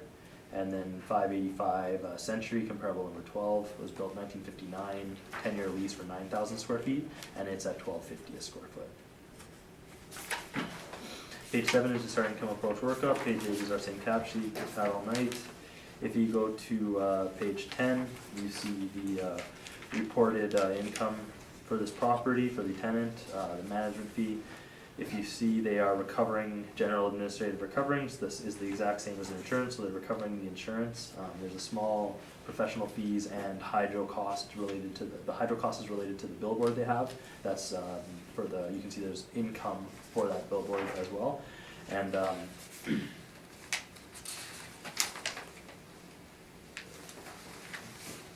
so yeah, so their total income, you can see minus their expenses, their net operating income was $117,000 in this property. They've actually reported on page 12. They have the rental reported, monthly rent. It does work out to, for a net lease, if you take off, they're recovering their insurance on it, and it works out to $13.50 a square foot for the above ground space, which they are reporting at 8,000 square feet. And if you do their income over what we have is the total square foot with the basement, it works out to $8.87 a square foot. So we're at, I did write it down here, we're at $9.95 a square foot for this property. Page 14 is just my addendum going forward, and if you have any questions, please let me know. Questions, Rocky? Thank you. Page 5, is all model generated, Yes, including the basement the space? substandard space, yes. Have you inspected this? I've never been in this building. Now, page 10 is the owner's statement. Yes, So this was supplied by the owner? yes, Has it been altered? no, What is their leasable area? 8,125, the first 2 floors. So they don't consider the basement leasable? Nor They're do they not- claim It must be a thrown in on their lease. This thrown was- in on the lease? I'm imagining, is so the yes. use of it. Okay. And on page 12, that number is confirmed, 8125? Yes, that's what the lease is for.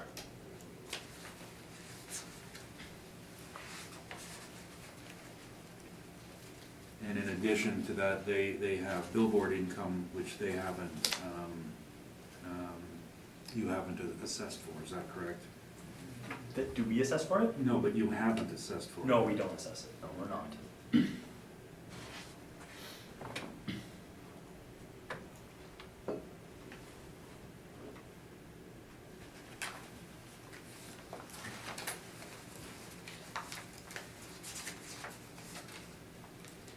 This is then is an OFS, and I guess that's what, the middle of your range?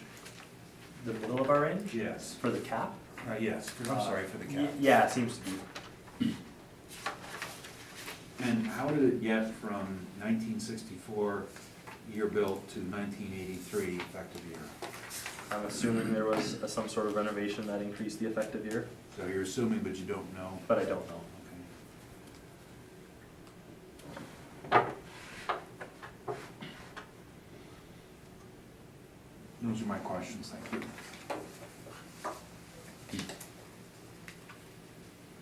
Lynn? No, I have no questions. Ed? No questions. Basement? What's it like? Never been. You don't know. I don't know what it's being used for currently. Has it always been valued with the basement in it? I saw no note of it being added recently, so I'm assuming it's been going forward every assessment. Okay, on with the presentation, Mr. Newfeld. Thank you. So our two issues basically, and that is basement space and capitalization rate. No rents being achieved for the basement. So your option is to ignore it, or if you include it, it's actually going to show a lower value because all they're still earning $109,688 regardless if the basement's included or not. If you put the basement into your valuation, you have an artificially high shortfall rate. So it will produce a higher value in an assessment workup by ignoring it when you rely on the actual income. So again, we're not looking to split hairs here. That's what we're using. We're using the actual billboard income of $3,800, and then the income that they've shown you is is based on 100% occupied, and so what we're doing is we're putting on vacancy. Our market vacancy is 5.9% for office.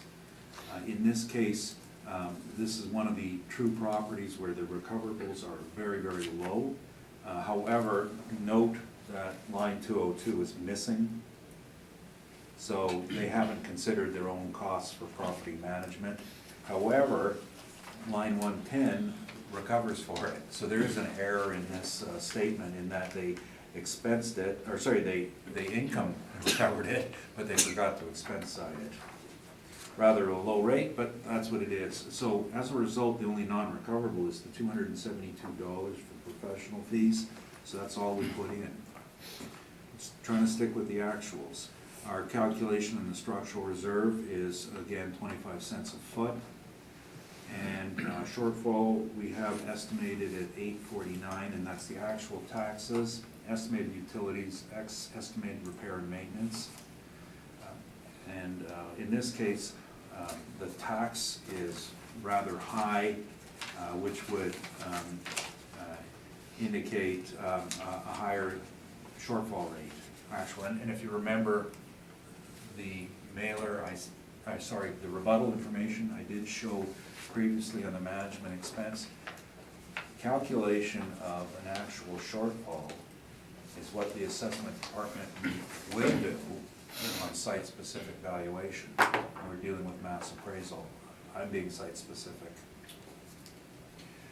So our NOI differs from the assessors by an amount of, after application of that, of little, about $7,500, and then the remainder is capitalization rate.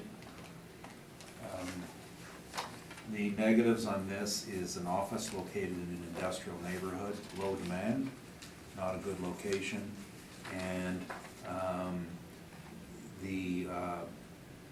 I just noticed this, we had always thought 1983, but original age 1964 is a bit of a detriment. However, I wouldn't be as aggressive as the person who wrote this up. I would think in this case we're still looking at 8%, and rather than 8.25.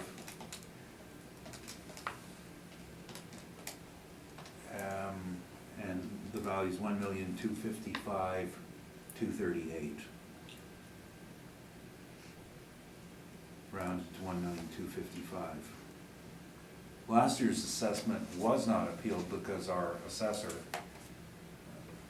very pleasant gentleman, gave us a recommendation. And then we had a very wise board who approved it. Thank you, that's my presentation. Any questions, John? I have no new questions. Lynn? So your recommended or your request today is lower than the 2018 assessment? Right. And that was a recommendation that you accepted? That's correct. And again, we're not, no one is bound by these, and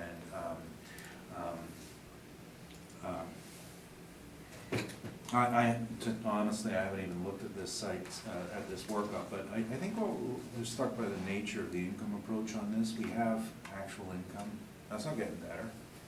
And I think it's producing at the top end of the rate. The building right next door to it, for example, is 1313 Border, which my history with that goes back to the year it was built in 1975, which was an attempt to put an office use in the middle of an industrial neighborhood, which was a complete fiasco. It just wasn't turning the revenue that they wanted, because nobody wants an office in that part of town. That's not what they want. They want to bring their trucks in and load stuff and ship it out. So Border, Dublin isn't your office style neighborhood. I can't see a competitive cap rate of interest in this neighborhood. Now, if we're in another part of town, probably the south part of town, you would start to see rates where you could support in the 7s, but not in this part of town. And that's another problem with the assessor's valuations, is they give you this cap rate, and they tell you, this is how we work out our cap rate. But you know, there's a big difference in the part of town you're in, very big difference. Thank you. Ed? Sorry, I was answering a question. That's fine. Have you inspected the site? I don't think so, no. So do you know what the basement is used for, or what shape it's in? Oh, it's a complete building lease to the tenant. So they've got the whole site. It's not, you know, it's all locked up by lease. So,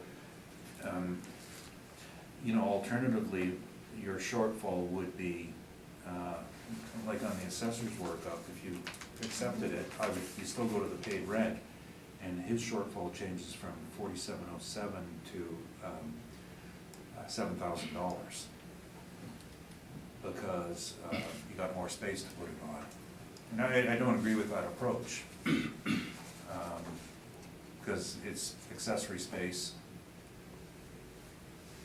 and its value has been taken into consideration on the rental rate. Thank you. No questions. Nope, I think you've answered my questions, thank you.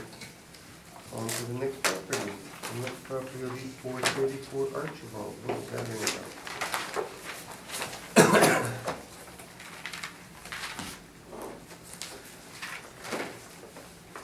When you're ready, Jonathan. Thank you. 434 Archibald, 060513033600. I believe my reduction is part of your package on the back. I'm just asking for a reduction for the 2020 assessment from the original 684,000 to 570,000. Just quickly, this is this property, as we'll go over, does have some storage warehouse that was built on site. It just should be the last Am I page. looking at the right one? It should just be the last page. It's just one income stream, that the storage warehouse income stream I changed, Okay. and then the actual office income stream staying the same, and I just put a little note at the bottom showing the breakup and the total value. I was just You saying thought that that was last cool. one, and I thought, wow. Yeah, Where did you drop the price down there? yeah. That's just for the storage warehouse portion, so. Okay. What happened on this property is, if you look on page 2, it has we have a Oh, I see. one-story office building with leasable basement, and then it was built in 1964. And then there were, at some point, there was 3, you can see it better on page 3 actually. You can see the storage warehouses that were built in the back. Hang on, let me just. I, just the nature of these storage warehouses, pure storage in the back, I did adjust the rental rate down to $3 to better reflect that 2,500 square feet of storage warehouse there, and I adjusted the cap to match the office building on this one. So that's where that 91, that's where it drops the storage warehouse from, sorry, the original value of the storage warehouse was, it was a 549 rent with a 6.05% cap, that gave it 205, so we're just cutting that storage warehouse portion to 90,000. And I'm just keeping the office the same as it is, so I'll just go forward, keep explaining. Please do. So there is, again, one main income stream, which is the office portion of this building, and then that smaller storage warehouse. And then if you look at page 6, this is a partially owner-occupied building with some tenants. You can see it's being split up based on what's being leased out in this property. So on page 6, there's 6,058 square feet of office. The first premise and the fifth premise are the main floor, totaling 3,424 square feet. Those are around that $759 a square foot.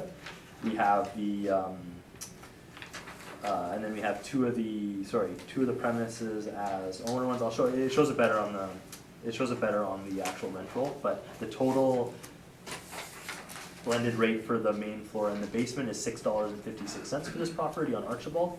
It has standard OFS parameters, and again, we have a 7.2% cap on this one, getting a total office value of 479,000 square feet. If you turn at page 7, I have put together kind of 6 office, so I put 5 office and 1 retail net rents together that I tried to reflect the situation of this property the best. So I just took 2 two-story office on Provencher, which is somewhat close to the property, built in 1985, so it's a newer building, 1,800 feet and 4,200 square feet at $10 to $12 range. So that's like a standard office on Vermontier. We have 2 of the 1313 Border Street, again, as we were on the last property, a little bit more of an industrial office area, and is built in 79 with rental ranges from $10 to $12 a square foot. I've included 582 King Edward Street, it's a 1-story OFS, 7,000 square feet at 1114. And then 665 Archibald was the only net rent I could actually find on Archibald, but it was a retail, it's more of a retail storefront, single tenant, 1,800 square feet at 1127. If it speeds matters up, we're gonna accept your income on the office portion. That absolutely speeds things up. And then you can just look at the 4 OFSs. You can see the average of $4 to $5 of the 4 I picked, and then I went with a rate of $3 to represent them just being smaller and in the back and just purely used for storage. Page 8 is not applicable. Page 9 is our cap rates. And then you can just look at the mailer on page 11. You have gross rents for the tenants that are there, and then you have part of the building being owner occupied, as you can see on page 13. And you can just see the breakdown of the first 2 premises. So unit 1 and 2 on the first floor are owner occupied, and then 1 unit in the basement is a gross lease. 2 other units in the basement are gross leases, and unit 4 and 5 in the basement are owner occupied as well.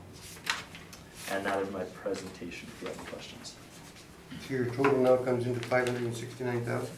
Yeah, on the last page, it shows it comes at 570, Rounded, yeah. Yeah. just at the bottom of my last page. If you go 479, Let me just see, maybe I added it wrong. 291, 570. Thank you.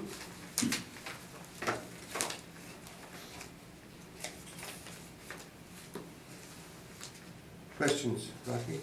Okay, sorry, I must have been sleeping here. What numbers were changed?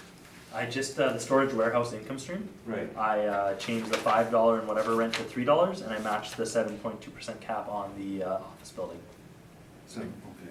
And that changed from 205 to to 91, I believe. 91. Thank you. 90, 91,000. 91, okay. Have you inspected this? I've never been here. And so, obviously, model generated the first numbers and then you Yes. did an override. On the storage warehouse, And yes. again, I missed what was your reason again? The reason of the storage warehouse, Yeah. to make it lower rent, it's just because there are 3 kind of in the back of the property used for, probably just for pure storage, not running a, it's just, Yeah, what sort of storage, do you know? I'm not sure. Would it make a difference in your calculations if they were unheated storage versus heated storage? Well, I tried to drop I dropped it to $3 to kind of represent it just being lesser than an average standalone storage warehouse of my comparables, so. Now, you've got a picture on page 3 of the top of the aerial view. Yes. So, I was wondering if you considered that there were no units on the top of those buildings for heat. For heat? Oh, no, I don't disagree. If they're unheated, they're unheated. Yeah, oh, okay, yeah. And do you, 2 years ago, the assessor made a recommendation of $443,000. Yeah. And do you have any of the details of what he did last year? No. 'Cause he went out and saw the site and we visited it. Okay. No, I don't have his work up with me from Okay. last cycle. But that was a change from 705,000 to 443,000, that was his recommendation. I would believe it. Okay.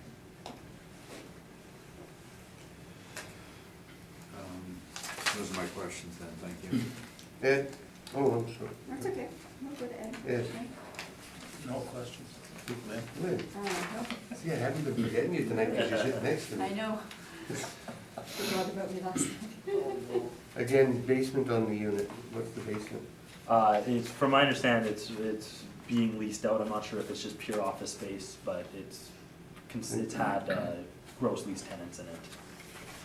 And you put it at what place on the basement? It is at owner basement 4.4, it's about 580, 489. 580? It's ranging from $5, $4.89 Are those to gross or- $5.80. Are those gross or That's net? our net Those are rent net? on it. That's our net rent on it. That's what you're using, That's what our model is. because it's a model, it's Yes. not the actual rents that they No. had in them. Okay. Steve, your show. I think that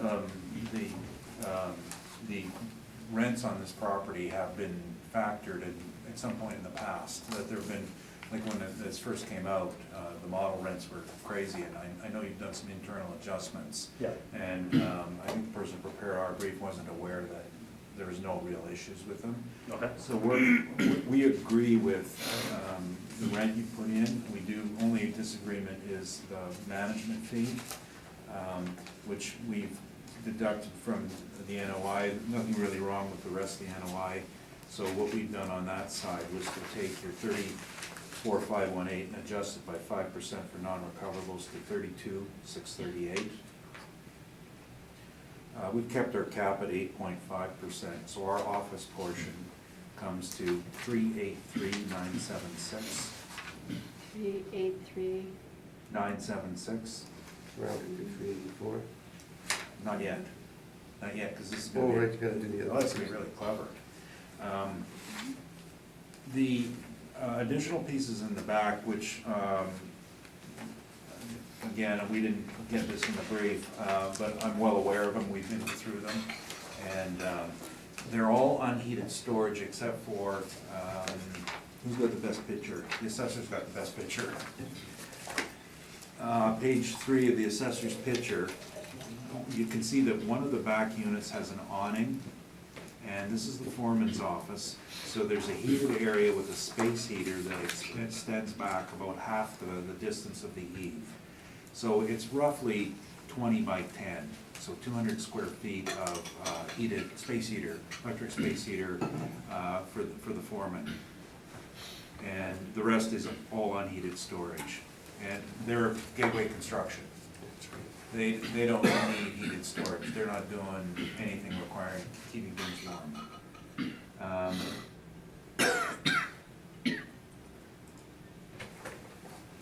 In the past, and I was asking him about, the assessor about this, because there was a recommendation made, and I can't find my notes on this, but the assessor and I discussed just putting a rate on this of a flat rate per square foot. And I thought our number was $20 or $25, and to me that seemed quite reasonable. Because this is just a storage shed, and there's precedent for it because their site next door, across the tracks, they have another building there where that's what we're working on at the same time. So it's a cost approach adjustment. Last cycle, I don't have the precise number, but at $25 a foot, that works out to $63,025. Added to the value of the office, my total is $447,001, $447,001. It makes rounding to 447. I think that's the right way to round. 447,000. Last year, what I said was a discussion. I'm sorry, it was a board decision, but there was a vigorous discussion and there was an agreement between the parties on this when the assessor realized the same thing that this assessor is that we weren't dealing with high quality storage space. And nothing's really changed in the last couple of years, and I think that's a fair number. That's my presentation. I have no new questions. No questions. Ed, No questions. just your cap rate, 8.5. Well, office in the middle of St. Boniface, people aren't renting that stuff. Are we knocking St. Boniface? I'm not, but I go there for different reasons. I don't go there to rent office. There are some very interesting places to visit in St. Boniface. We got any numbers for St. Boniface? I don't remember seeing the 8.5. Virtually all of St. Boniface industrial is owner occupied. And last last time we checked in terms of office, the nearest office to this would be on Desmiron. And there's a new office on Marion, completely different parts of the town. There is a Flux warehouse with recreational usage on, but there's no cap coming out of that. I've been representing this property for almost 20 years, and it's always the same issue, is that you can't put an office in the middle of an industrial neighborhood and say we want a investment grade cap rate. It'll be a user purchase again. And in this case, what we'd be looking at on a user-based purchase is plan area, forgetting about the basement area of the office, and that is 3,424 square feet roughly. And yes, I measured it in the middle of the snow one winter because the assessor's numbers were off, and that was corrected. 3,424, painful measurement. So 3,424, and I'm saying 383,000. That's getting me $115 a foot for an owner use building, which is a fair number.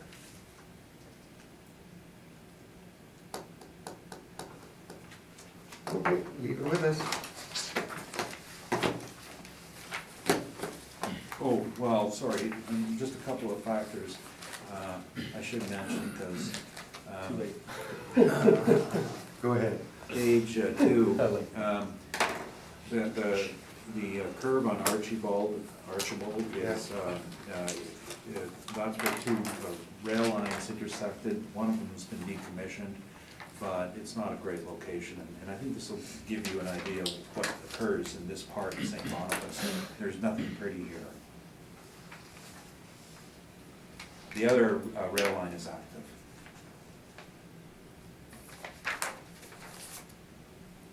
Isn't it just across, just behind it there somewhere, they got a building that started being built Well, 100 years ago and it's still not finished? yeah, Paquette. And the building across the old rail spur is also owned by Gateway, and that's another storage site they have there. They have to cross somebody else's property to get it. They do have an 8-foot right-of-way on Archibald there, and then we're just dealing with the assessor on that property as well. Just working space there. There's no retail, anything like that. Okay. Thank you, again. Last property, guys.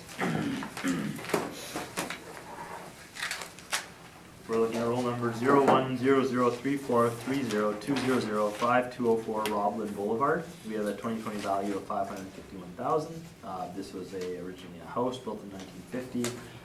Effective year built up to 1980 after some renovations, converting it into office.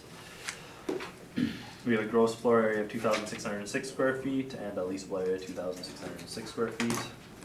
We are at the corner of Roblin and Pepperloaf Crescent. You can see the main story. It's a one-story house converted to office space. You can see on page 3 as well, just some more pictures, has a detached garage. And the owners also own the parcel of vacant land right next door used as parking, but that's on a separate roll number.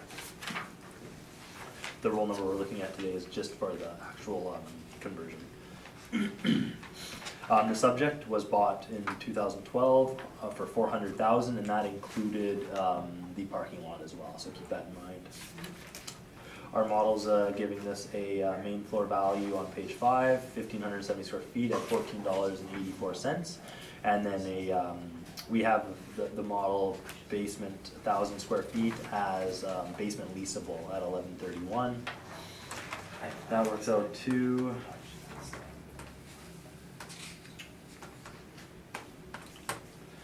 $13.43 blended for all the space. Again, standard OFS parameters with a 5.7% cap on this one, and that works out to that $551,000. For this one on page 6, I actually just tried to keep it in the Roblin area, so I did a net rent search. There's not that many OFSs, like 1 or 2 stories on Roblin, but I did get 2. One at 33, my comparable one, 3317 Roblin, is a 3,600 square foot OFS at $14 a square foot. And then at 6010 Roblin, you have an OFS built in 1980. 5-year lease on 1,850 square feet at $14. And then I also went to neighborhood shopping centers and strip malls in the area on Roblin that were used for office purposes, like accounting or lawyers' offices, just to see if the rents we had in place were in line. And you can see my comparables 3 through 9 are all those types of buildings built around the same time, 1978, 1975, 1980, and they have leases ranging in Roblin from $11.49 to $16. And I have included some on the bottom half of the page, just basement comparables. I will say, so our model's giving this basement space $11.31 a square foot. We have basement leases ranging from $6 on 226 Osborne, comparable 8, all the way up to $12 or $11.75 on Buffalo and Waverly. Comparable 15, 865 Waverly was built in 2000, large 10,000 square feet. It's some of the nicest basement space, and it's at $12, so take that into account. I will say that it's aggressive on the basement rent for this one, like 1131 is high, looking at the comparables of actual leasable basement space. So, but there is a range from $650 or $660 up till $12, and 1483 Pembina, 226 Osborne are both bi-level, so you step in, it's like its own separate floor. The true basement space is more 1479 Buffalo and 1700 Ness. So, and those range from Say those last two again? 1749 Buffalo, comparable 11 through 14, and comparables 1 and 2, 1700 Nest. Those are like full kind of basement space office, right? Not bi-level buildings with the stairs down. They're their own floor with the smaller windows. So, and those, you can see those range from, $650 up until $935. So, just so we're upfront on the basement rents. Does that mean you want to adjust your basement rent? Not just offhand, I'm giving you some superior and, some superior rents on the comparables when they're looked at.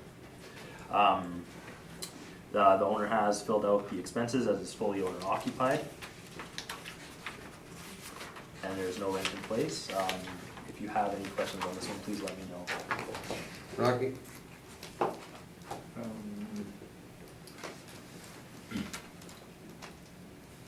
So page 5 is model, Yes. and no inspections?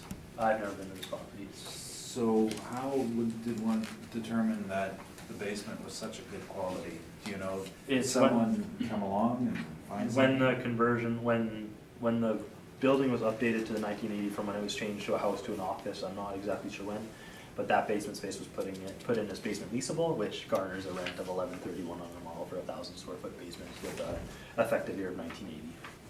Oh, okay, so when was it changed from house to office? I'm not sure exactly when that construction happened. And when it was changed from house to office, was that the same time that the year built was changed from 1950 to 1980? I would assume so. Do you know what changes were done? I do not know. You mentioned that the sale of $400,000 included the lot next door. The parking lot next door, yes. And, do you know what the assessment is offhand For this cycle? for that lot next door? Yeah, this cycle is $271,000. 271. Yeah. So between the two of them, the assessment is $821. $821,000, so Yes. twice what they paid for. Twice, yes. Yes, okay.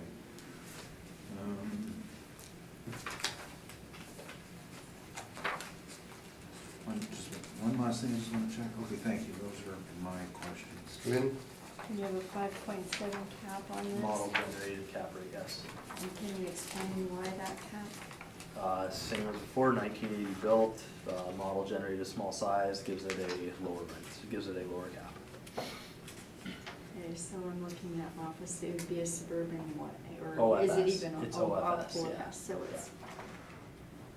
So it's even lower than your 20th percentile? Yeah, it's on the lowest end of our cap rate, well, 0.2 above 5, what is it, 5.7 is the lowest? 5.55 is the lowest. Yeah, so it's right on the low end, absolutely. Explain to me, sorry, please. Yeah. Could you explain to me the 5.7 cap, the very lowest one is a 5.55. Yes. So we're 0.13 off the very lowest. Yes. So what is it about this property that garners such a low cap? From me just looking at it, 1980s built is not even newer, but it's a newer built for the cap range, and it's a very small size. So that 1,300 square foot of main space, and or 1,500 main space with 1,000 foot of basement. It's the model putting in 5.7. It's a combination of those. But it is a house on, It's a converted house to Yeah. office. Yes, absolutely. okay, thank you. That's all for me. Ed, No questions. other questions I had have been asked, hold on, we're good. That should conclude the matters. Rocky. Oh, we're gonna hear? Oh my You can just God. go. Do we have to? Yeah, I'm keeping him honest. Rocky, you're up. Yeah, okay. Thank you. I made some major changes We're here. Looking at this workup, and I would have done this differently. This is a converted house, basement, not demisable, not do anything for it. 1950 construction. What? I know that when we spoke to the owner that he uses it for record storage, it's accessory use. I would believe that a rent of $15 a square foot on the main floor accounts for everything, which is close to what the assessor has. I'm just gonna disregard the basement, both in terms of calculating a shortfall and rent. My net income, $15 a foot comes to $23,550. And the vacancy would be at 5.5%, which is suburban office. The non-recoverables, we've used 5%, structural reserve, 25 cents a foot. The shortfall, you notice we had 1425 in. Well, you don't count it on the basement, so I've reduced that to 674,000. $674. Yeah, from 1425. My NOI is 19,816. 19,000. 816. I don't see a real reason for giving this a competitive cap rate. It's a converted house. You know, we don't get cap rates on converted houses. They're not income producing properties. 2x4 wood construction, you know, it doesn't matter what you do to it. Remaining economic life once converted to office usage is short. You're gonna have to have a quicker recovery time. 8.5% is a value of $233,129, rounded to 233,000. This works out to $148 a square foot.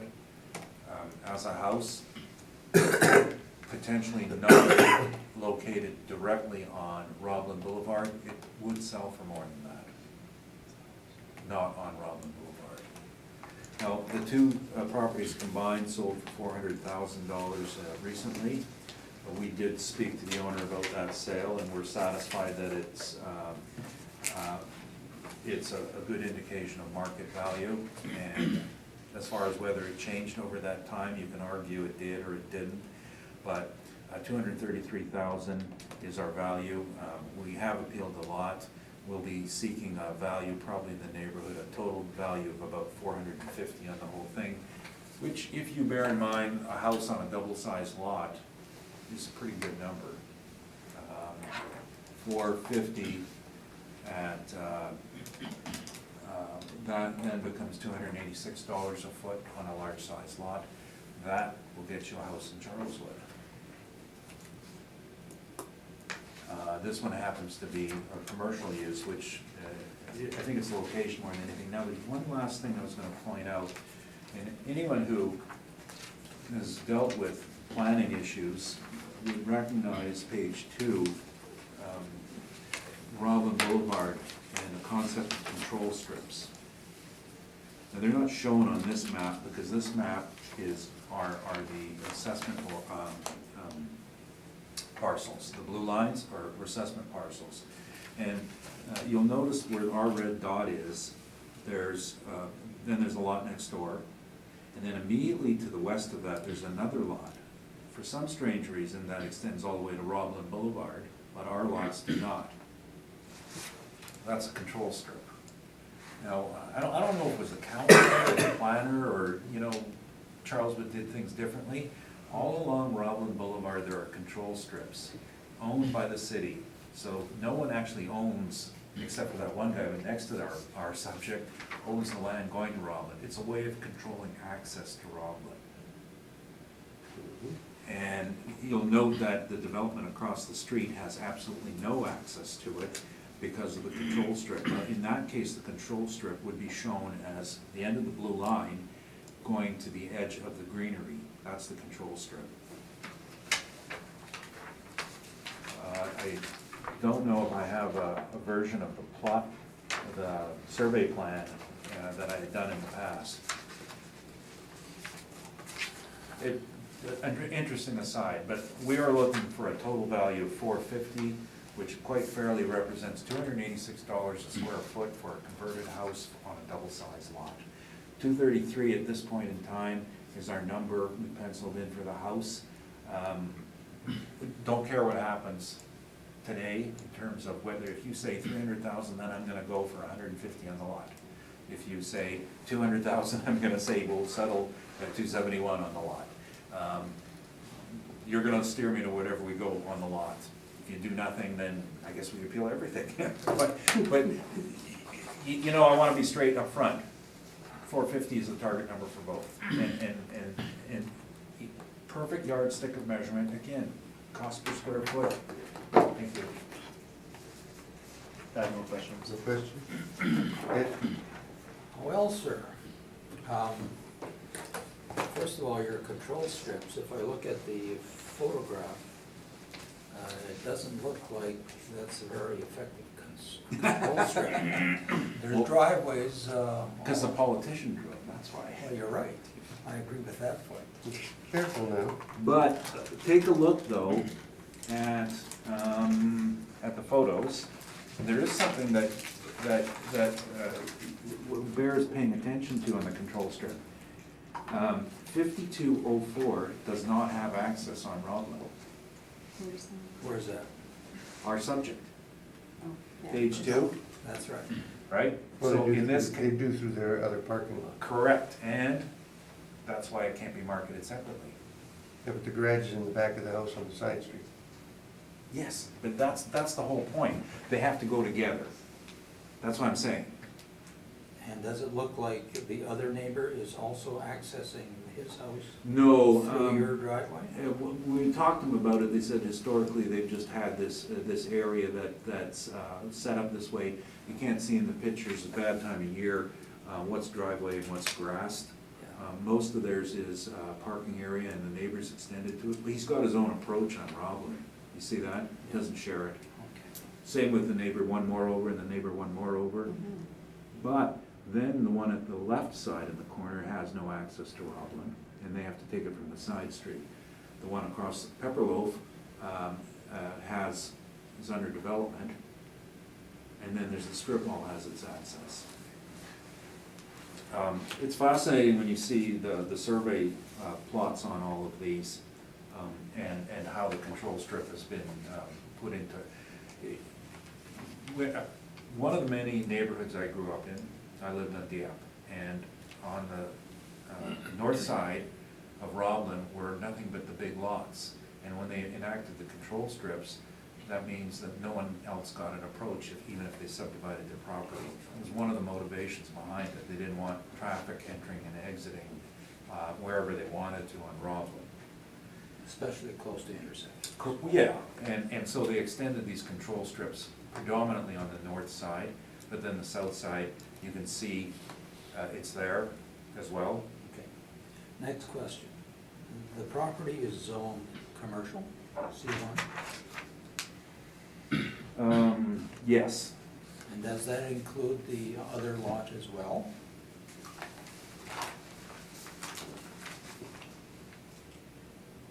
Yes, C1. And can I imagine that the rest of the property around it is probably zoned residential of some sort? Yes, the one next door is residential. I don't know which R it is. Yeah. But, so you've got an exclusive commercial corner there. Yeah. C1 zone, yes. Yeah, so you could do anything on that property in the C1 zone, subject to consultation with your neighbors. Well, yes, C1 isn't the most permissive zoning. You would prefer C2.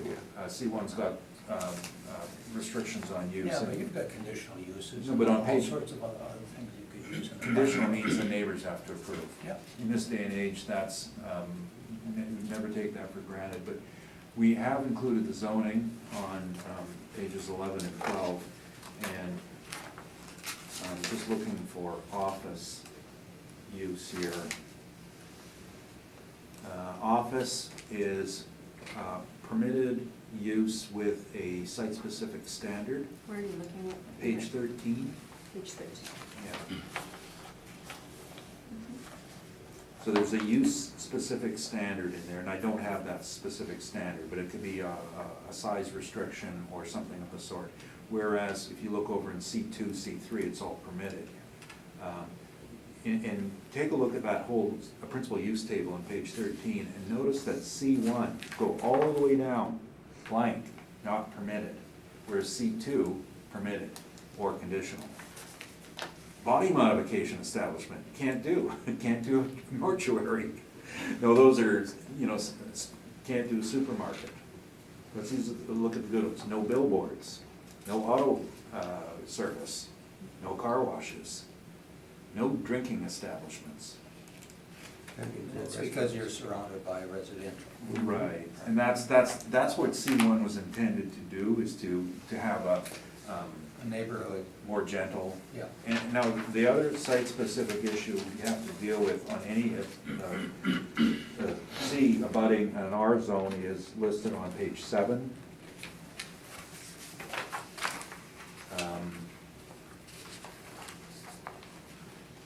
And I'm just looking, where, at the bottom of page 7, note B, where a side or rear lot line in a commercial or institutional zoning abuts a side or rear lot line of R1 or R2, a yard of 10 feet must be provided on the side or rear lot line. Right. So that's an additional setback on C1, on any C in an R neighborhood. I guess the point I'm trying to make is you have other uses that you could put on this site because of the zone. Yes. There are a few more uses, but C1 is not the best zoning. C1 was, I hear you. yeah, C1 was like, It's a neighborhood commercial, right?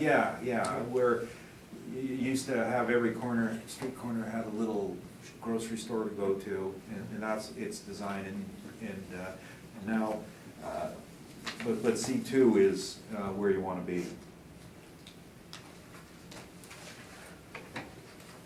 Thank you, no further questions. You already asked yours, Lynn? Yes. Did you want to present again? I'm kidding. We're done.